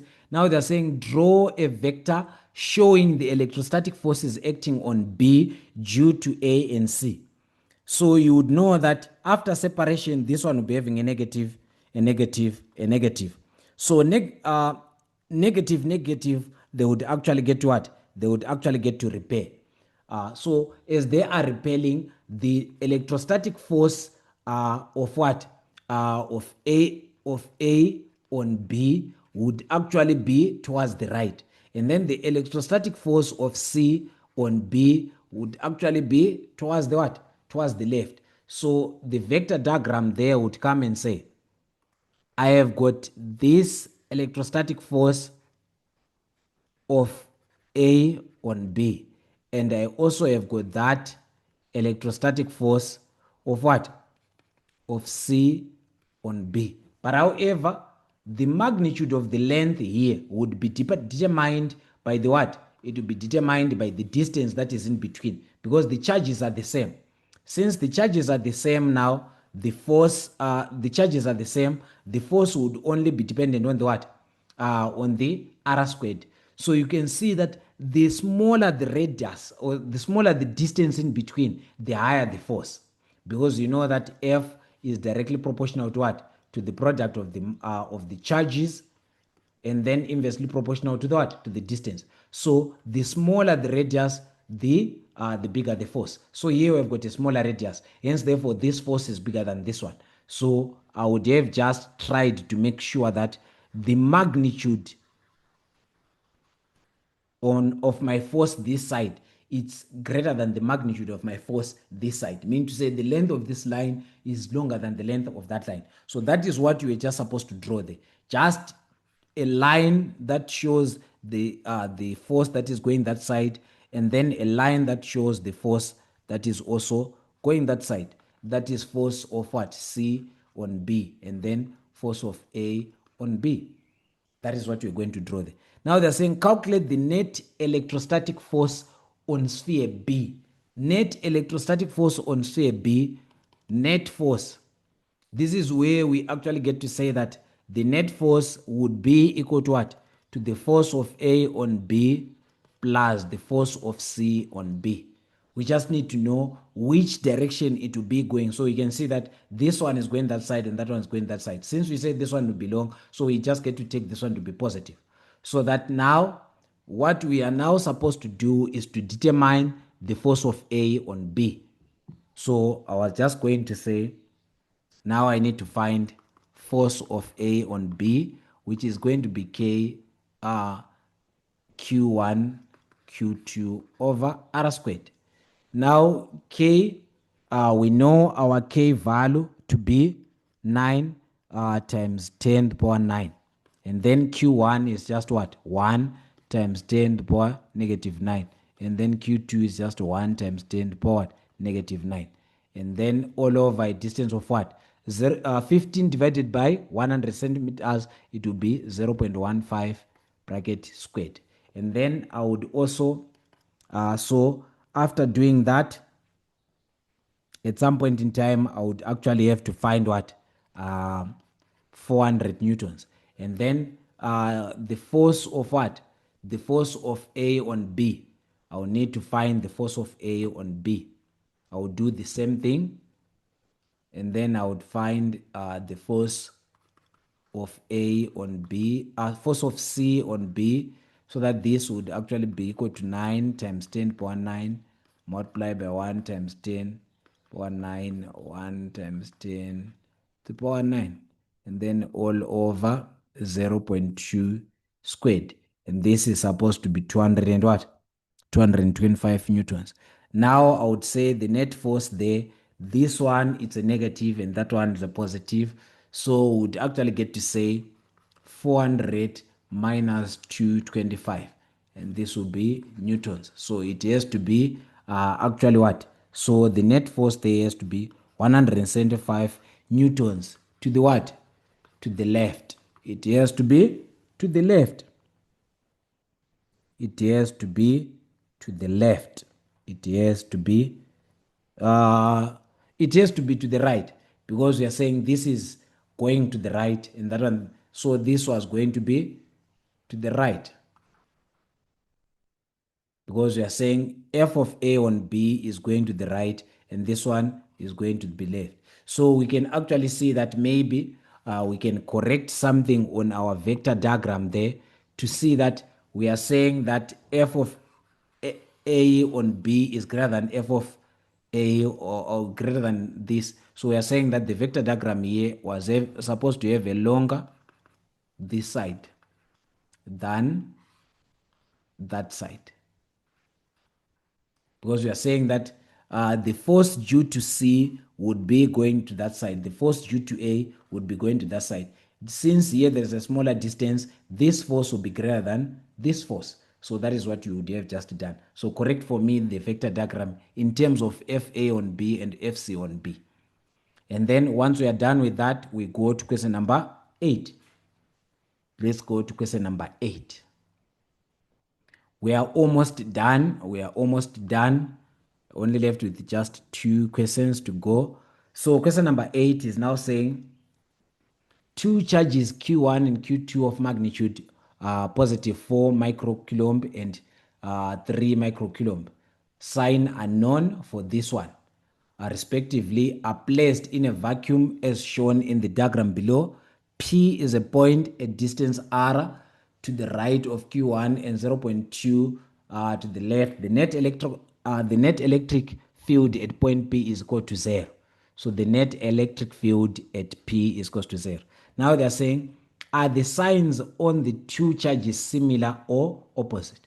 So if the net electric charge, the net electric field here, it's 0. If we are having our E net being equal to 0, it simply means that whatsoever is on this side is actually what?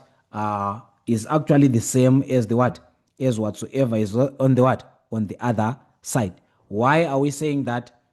Because we know that a point charge is always a positive. So this should be a negative and this should be a negative. So that the force of attraction would be towards that direction and the force of attraction should be towards that direction. Or else, since they already told us that this is a what? A positive. So it simply means that here we've got a positive and this side we need to have a positive. So that repulsion towards that side would balance repulsion towards that side. So that we would have 0 here. So we would actually get to say that they are the same. And then they are saying, give a reason. You say that for the net electric field, you say for the net electric field, net electric field at point P, at point P to be 0, we are supposed to have the two electric fields must be in opposite direction. The two electric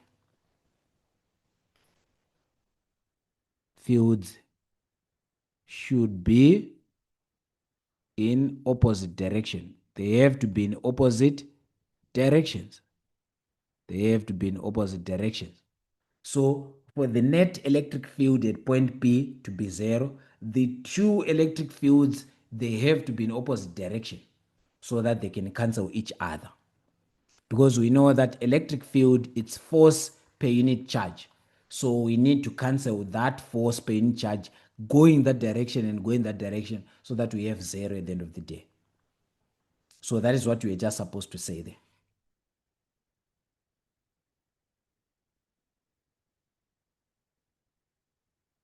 Draw the electric field pattern around a positive charge. Around a positive charge, we know that the electric field is always going outside. It's always going outside.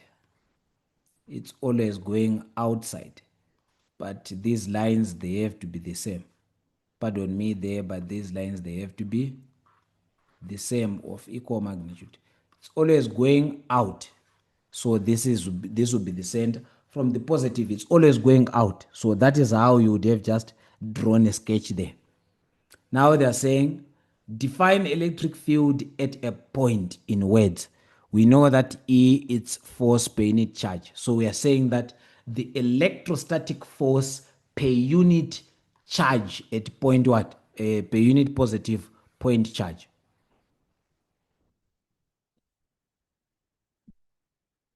So here you would have just said positive. You have a line that is going there, then another line. You have another, now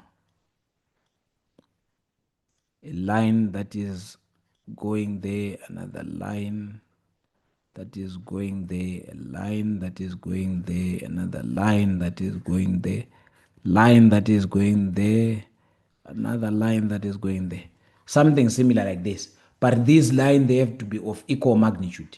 These lines, they have to be of equal magnitude. So we are coming from the point positive charge. Now they want you to define the the electric field at a point. So you will say the electrostatic force experienced per unit point charge. The electrostatic force experienced per unit point charge. Experienced per unit point charge. The electrostatic force experienced per unit point charge. Now calculate the distance r in meters. So we need to calculate this distance r in meters. We are already told that the net the net electric field is zero. So we know that the net electric field would be electric field due of Q of on P due to Q1 plus electric field of what? Of charge on point P. So we need to find the electric field due to this charge on this point charge and the electric field due to this charge on point charge. And then when we sum them, they have to give us what? Zero. So you can see that since they're in opposite direction, at some point in time, I would say that the electric charge due to charge 1 on point P is actually equal to that electric charge due to charge 2 on point P. So that is what we are simply saying. So instead, we can represent these as what? We can represent these as E1 and E2. So we can come and say E net is equal to E1 minus E2, which is equal to E0. So we are saying E1 should be equal to what? To E2. So now what we want to look for is E1, where we know that this will be given by K Q1 over what? Over R squared. Where K is given, we know that it's 9 times 10 power 9. And then we have got Q1. Q1 is what? 4 times 10 to the power minus 6 divided by what? By R squared. That is what we do not know there. And then what about E2? That is what we want to find, E2. So E2 there, we are going to say E2 now would now be equal to K Q2 over R squared, which is equals to 9 times 10 power 9 multiplied by what? By 3 times 10 to the power minus 6 divided by the distance between 2 and the point charge is equal to what? 0.2 meters. So we use 0.2 here. That would be 0.2 bracket squared. So we are equating these two. So I'll come here and say I have 9 times 10 to the power 9 times 4 times 10 to the power minus 6 all over R squared being equal to 9 times 10 to the power 9 and then 3 times 10 to the power minus 6 all over 0.2 squared. So I'm looking for that R. So I just need to make R the subject. So cross multiply, or else I would interchange this and that. So this one would come this side. So it would be 0.2 bracket squared times this bracket that I have here, 9 times 10 power 9. And then I would multiply by that. That is 4 times 10 power minus 6. And then after doing that, I need to divide by this. So maybe I should have just used a different color so that you can actually get to see what is happening there. So I'm saying I would take this one, this side, it will be 0.2 bracket squared. And then the bracket remains the same, 9 times 10 to the power 9. And then I would have 4 times 10 power negative 6. And then after that, I would divide by this, which is 9 times 10 to the power 9. And then 3 times 10 to the power negative 6 being equal to R squared now, R squared. And then for me to find R, I will simply need to what? To root this. and then I'll root there so that my R can be equal to what? My R, after rooting that, I need to find my RS. If I say 0.2 squared times 9 times 10 to the power minus 9 times 4 times 10 to the power minus 6, all divided by 9 times 10 to the power 9, 3 times 10 to the power 9. So I would find 0.23 meters. So my final answer has to be what? 0.23 meters. That was the R that they wanted me to find there. So now let's go to the following question. So that was the R that they wanted me to find. So now we are now on question number 9. And question number 9 is saying a coil with 340 turns. So N there is 340 turns. And then it has an area of 0.06 square meters. It is held with its axis coinciding with the direction of a magnetic field of strength 0.4. So the strength there, B, is equals to 0.4 T. And then in order to induce an EMF in the coil, it is pulled out of the magnetic field in 3 seconds. Time is 0.3 seconds. Now they are saying state the Faraday's law of electromagnetic induction. What is the Faraday's law of electromagnetic induction? The Faraday's law of electromagnetic induction tells us that the magnitude of the EMF that is induced is directly proportional to the change, to the rate of change of our magnetic flux. It is directly proportional to the what? To the rate of change of the magnetic flux, but it's in the direction of the effect that is making it, or else that is creating it. So this EMF should be in the opposite direction to the what? To this effect. So we need to write that in words. That is what they are saying. So you would have just came here. Let's create space below. Let's just get to create space below. So maybe there you would have just said Faraday's law.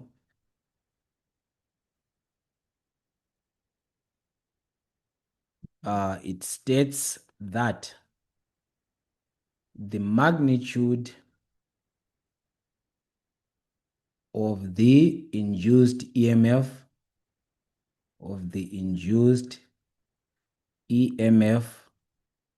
is directly proportional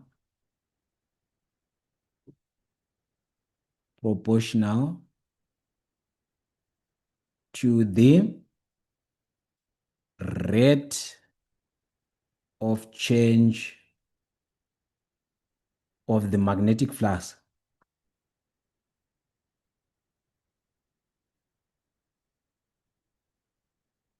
Flux linkage,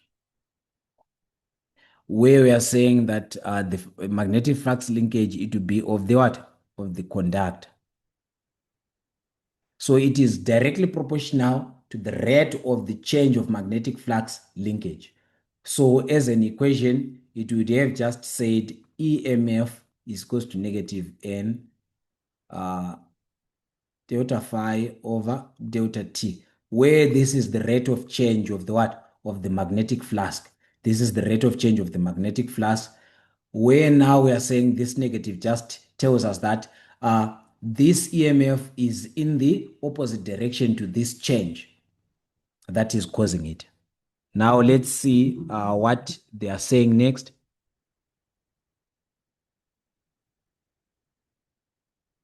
Now they are saying that we should mention 2 ways in which the magnitude of the induced EMF can be increased. So you can either increase the number of turns, you can increase the number of turns, or you can use a stronger magnetic field, which is a stronger magnet, or else a stronger magnetic material, or else you can what? Increase the rate of change of the magnetic flux linkage.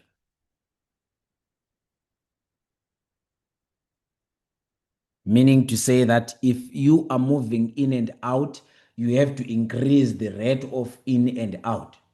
So those are any three ways that you can increase that magnitude of the induced EMF.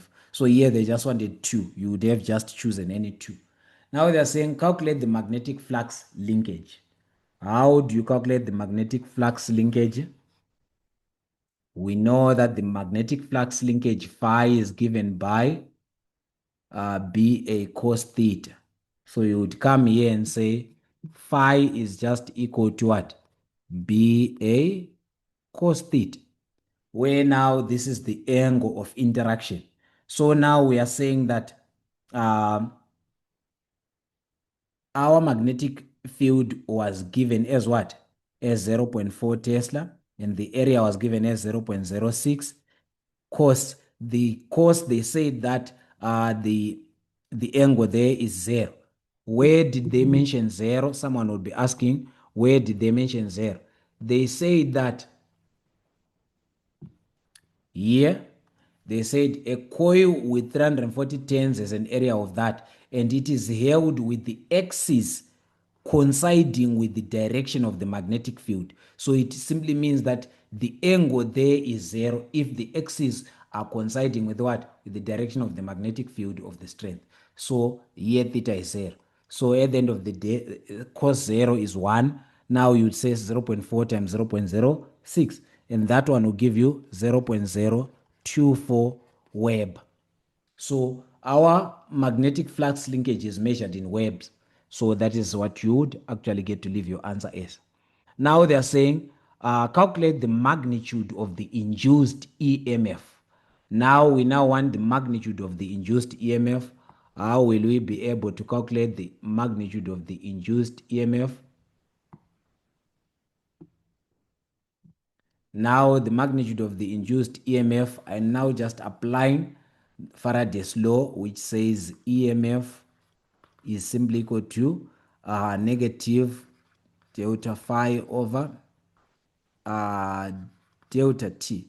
But however, since I'm looking for the magnitude, I would actually get to leave negative out because I want the magnitude here, the size. They want the size, not the direction. They specifically said the magnitude of the induced EMF.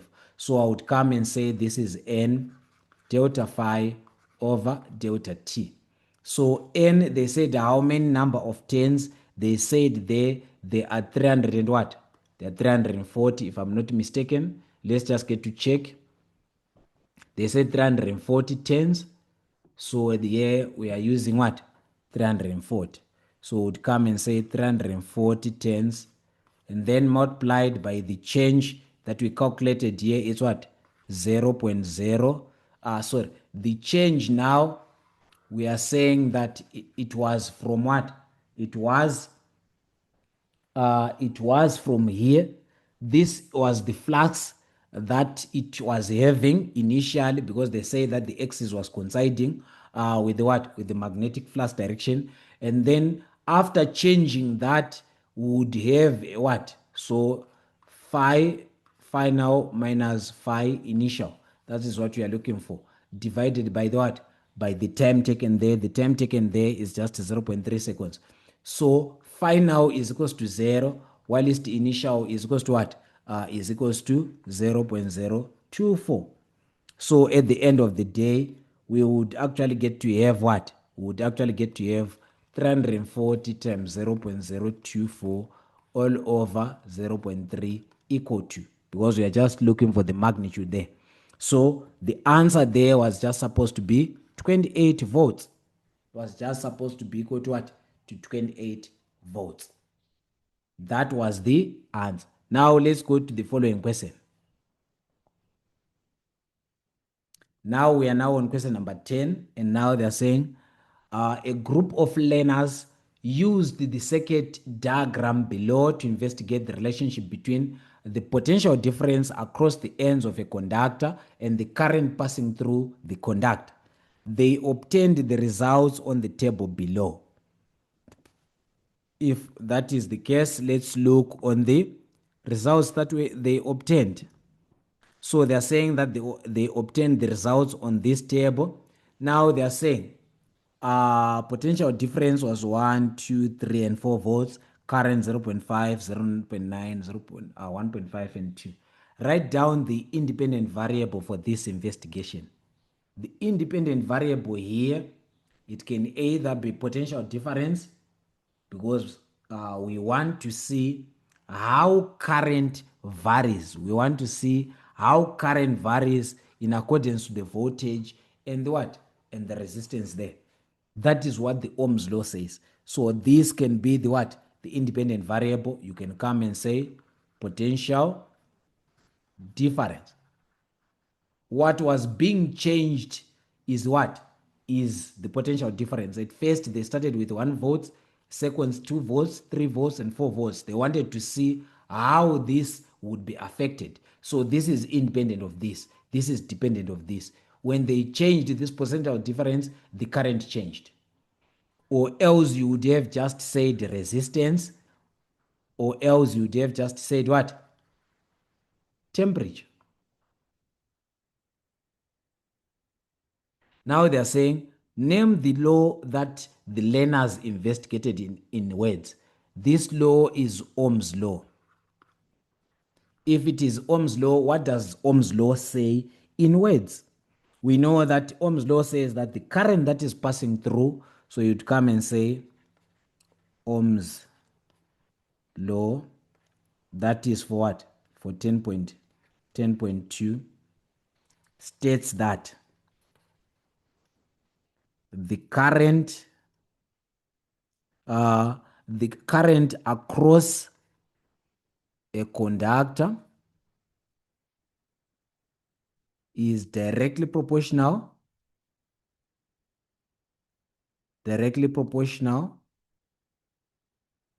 to the potential difference across that conductor, or else to the potential difference causing that current to flow.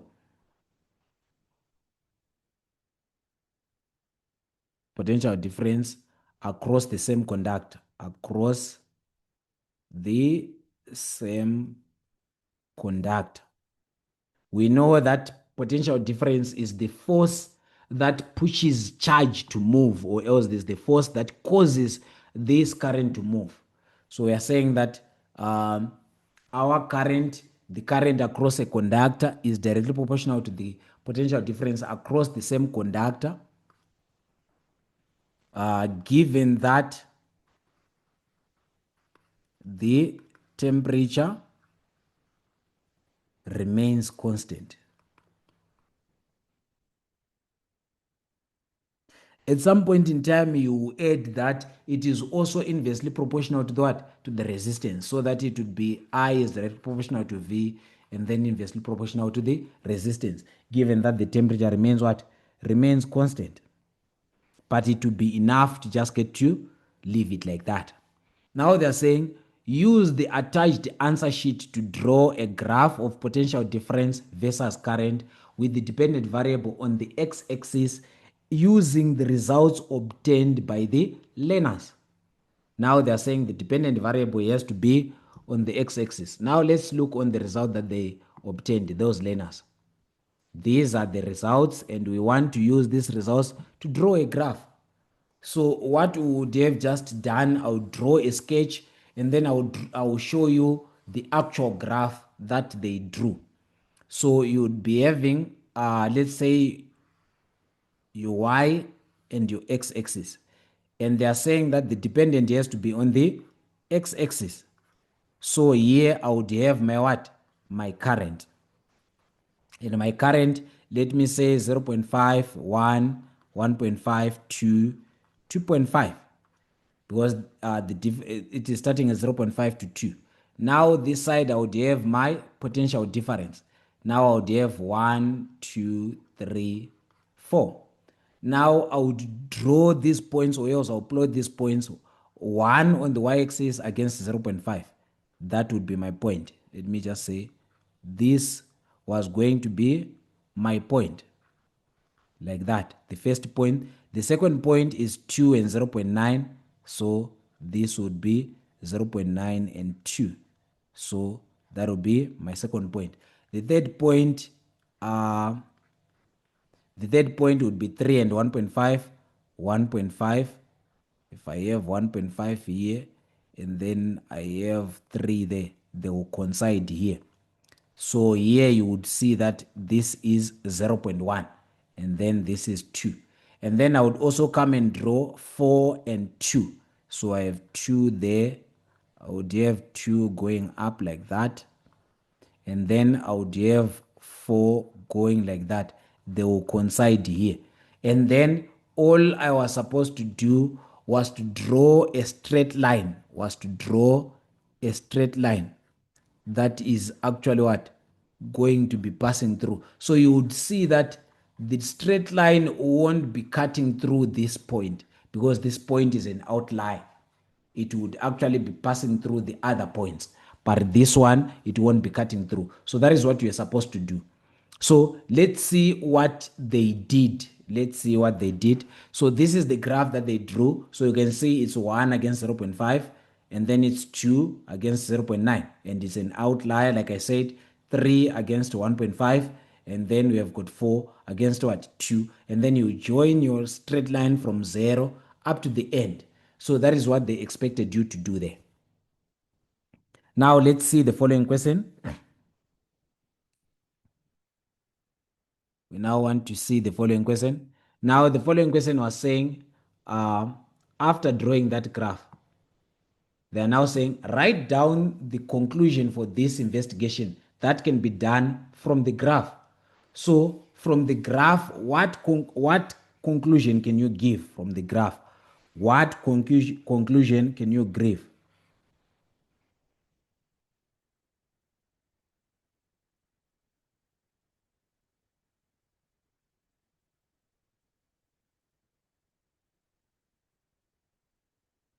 So let me just get to rub here so that we can write our conclusion.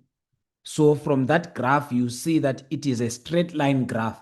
So a straight line graph tells you, so if you have got two variables and then you find a straight line graph like that, this is directly proportional. So you would say that the current passing through the conductor. Why current? Because this is the dependent variable. So the current passing through the conductor is directly proportional, to the potential difference across that conductor. Potential difference across the same, or else across that same conductor. So we can see that from the graph, the current that was passing through the conductor was directly proportional to the what? To the potential difference across that same what? That same conductor. So that was the conclusion that you would give there. Now we want to see, because this is the graph. So due to this graph, you would actually get to see that the relationship here is directly proportional. Now let's look at 10.5. The battery in the circuit diagram below has an EMF of 14 volts with negligible internal resistance. Switch S is closed. So they are saying switch S is closed. Now they are saying calculate the total resistance of the circuit. You need to calculate the total resistance of the circuit. So you need to calculate resistance of the parallel circuit there. Let me say you need to calculate resistance of the parallel circuit and then later calculate the series circuit. So the series circuit would be resistance of the parallel circuit plus 3 ohms. So now I need to calculate the resistance of the what? Of the parallel circuit. I know that this can be given by what? By the product divided by the what? By the sum. Where I would also know that I can use 1 over Rp is equals to 1 over R1 plus 1 over R2. And where am I going to get my R1 and R2?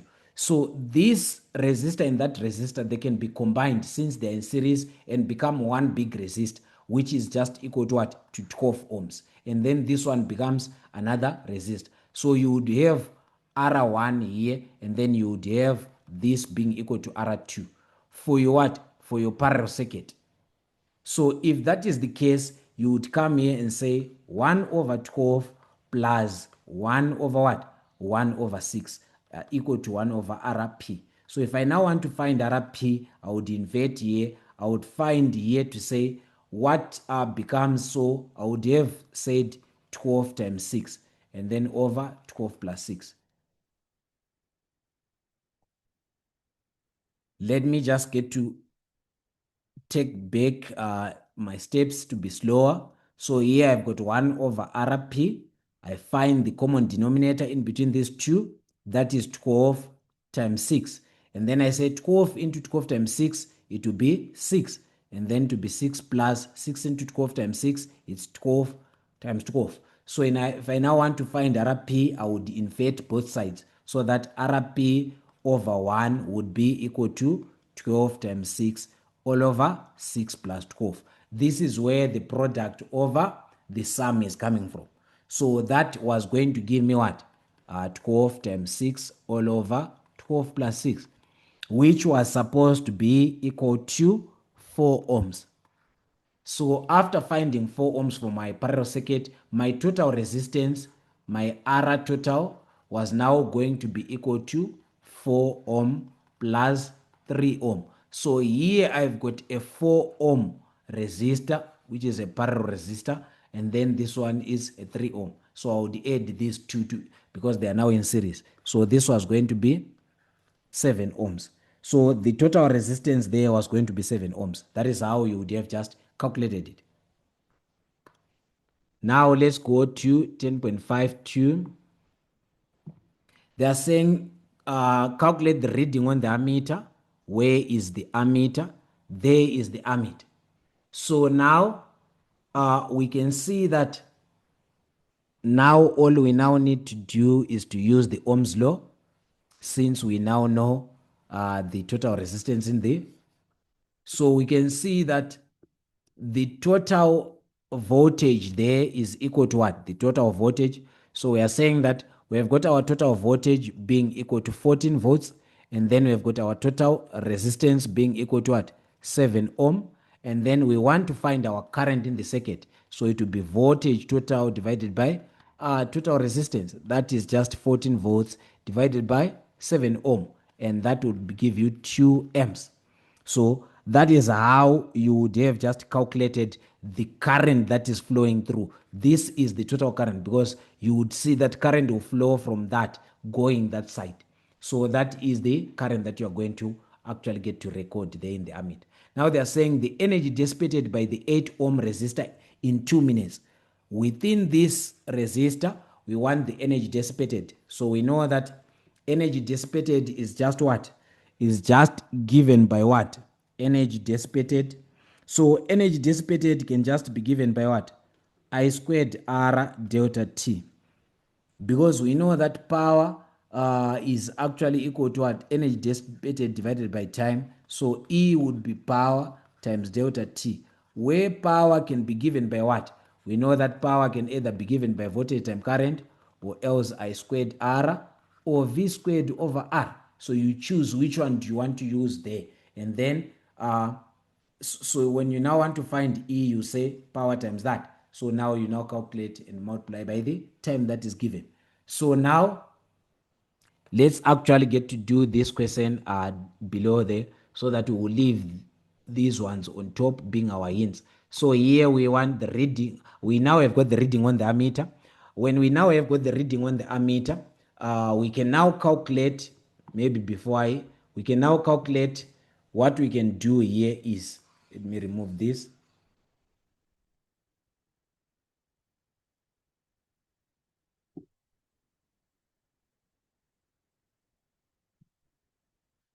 Now I now know the reading on the ammeter, so I can know the voltage that is the voltage that is across that resistor. How? Because I know that voltage in a series circuit, it's actually what? It's actually summative, but voltage in a parallel is the same. So voltage here, which is in the parallel circuit here, I would add with the voltage here. So the voltage here is simply equal to what? The voltage here is simply equal to IR. And the current that will pass through here is what? It's 2 amps times 3. That is equal to what? 6 volts. So if I'm going to have 6 volts here, it simply means that the voltage in the parallel circuit will be equal to 14 minus 6. That will give you what? 8 volts. So the voltage in the parallel circuit is what? It's 8 volts. Now, if the voltage in the parallel circuit is 8 volts, I can now be able to calculate the current that is passing through each, because the total voltage here would actually be what? 12, would actually be 8 volts. So now using this resistance and that resistance, I can be able to calculate what? My current here, so that I can say I squared times R, or else the voltage here and the voltage there. So that is what we want to do there. So what we are going to do is to say, we have already determined that on the 3 ohm resistor, there is what? There is 6 volt.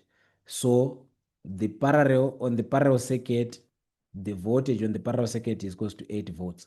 So what about the voltage on the 4 ohm resistor and the voltage on the 8 ohm resistor? So the voltage on the what? The voltage on the 4 ohm resistor, since we are actually saying that the voltage there would be summative, you can see that the current would actually be equal to what? You have got your current, it's dividing into 2. Let me show you what I'm now saying, the reasoning that I want us to use here, the one that will be easier for all of us. I'm saying that the voltage across here, it's now what? It's 8 volts. So if the voltage across here is 8 volts, it simply means that also here we have got 8 volts. If we have got 8 volts and 6 ohm, what is the current? Current would be equal to volt over resistance. So it would be 8 divided by what? By 6. So if I say 8 divided by 6, that would be 1.33. So if the current here is 1.33, it simply means that the difference from 2 is going through there. So it would be, the difference is 0.66. So the current here is equal to 0.67. So if the current here is 0.67, here I would be having 8 ohm. I can use I squared R. I'm sure you saw that. I said since the voltage across this parallel resistor or parallel resistors is 8 volts, I can find the current here. Finding the current here, I would know that the difference would give me the current that goes there, because this is a parallel circuit. The current actually divides into 2. So this circuit is having 1.33. This one will be having the difference from 2. So I've got 0.67 there. So I would have just said, if that is the case, I have got current in the 6 ohm resistor being equal to 1.33 amps, and then current in the 4 ohm resistor would be equal to the current in the 8 ohm resistor, which is just equal to 0.67. Or else, how do we find 0.67? And how do we find this? We say this is equal to 8 volts over 6 ohms. And then that gives you 1.333 amps. And then how did, here would say 2 minus 1.33. And then this one will give you 0.67 amps. When I have this current, this is the current that is passing through there. My power would be given by I squared R. So my energy dissipated would be given by I squared R. That is for what? That is for power, because I know it's power times what? Time. And then I would come and multiply by the what? By the total time that is taken. That is 2 minutes. So I would come here and say 0.67 squared times R, 8 ohms, times the total time, it's 2 minutes times 60 seconds. And then the energy dissipated definitely would be equal to 430, comma 10.94 joules. That is for what? For 10.53, where we are saying that the energy dissipated within that 8 ohm resistor would be given by that. Now they are saying the potential difference of a household power supply in South Africa is 220 volts. A girl uses a hair dryer that allows maximum current of 16 amps to pass through it when it is connected to the power source. Calculate how much she will pay for electricity for using the dryer for 30 minutes, which is 1 kilowatt hour, which is close to that. So you would see that, for example, this, the one that we are saying joules, can also be in the units of what? Kilowatts hour, where kilowatts will represent what? Power, and then hours will represent time. So it's more like they're saying calculate the energy dissipated by this dryer and compare it to the price of each unit. That is what they want us to do there. So the same way we calculated our energy dissipated here is the same way we are going to apply that theorem into that question, because already 1 unit is actually defined as the what? As the amount of electricity dissipated per unit hour. So now we are saying the potential difference of household power supply in South Africa is, so there V is equals to what? 220 volts. A girl uses a hair dryer that allows a maximum current of 16 amps. The current is equal to 16 amps to pass through it when it is connected to the power source. Calculate how much you pay for the electricity. If the dryer goes for 30 minutes, so the time taken there is 30 minutes. But we want to leave our time taken in what? In hours. So you divide by 60 minutes in 1 hour. That will give you what? 0.5 hours. Okay, fine. So that our energy dissipated is actually power times the total time, where our power is in kilowatt and then our time is in hours. So that here our power can actually be what? VI and then times delta T, or else I squared R delta T. So this is what we used in the previous question, and then this is what we are going to use now. So the voltage there is 220 times 16, and then this one it's 0.5. So here we are going to have watts per hour. So here we are going to say 220 times 16, that is 3520 watts times 0.5, that is equal to 1760, 0.5 hours, 760, that is 1160 watt hour. But they said leave your answer in kilowatt, what? Kilowatt hour. So all we do here is divide by 1000, and then this would be 1.76 kilowatt per kilowatt hour. Now we want to see if this is the energy that is being consumed by that dryer, how much electricity, or else how much does she need to pay. So 1 unit is equals to 2.56 rands. So we would actually get to say that cost, it would be given by the amount per unit, 2 rand 56, times the number of units, 1.76. Then that would give you what?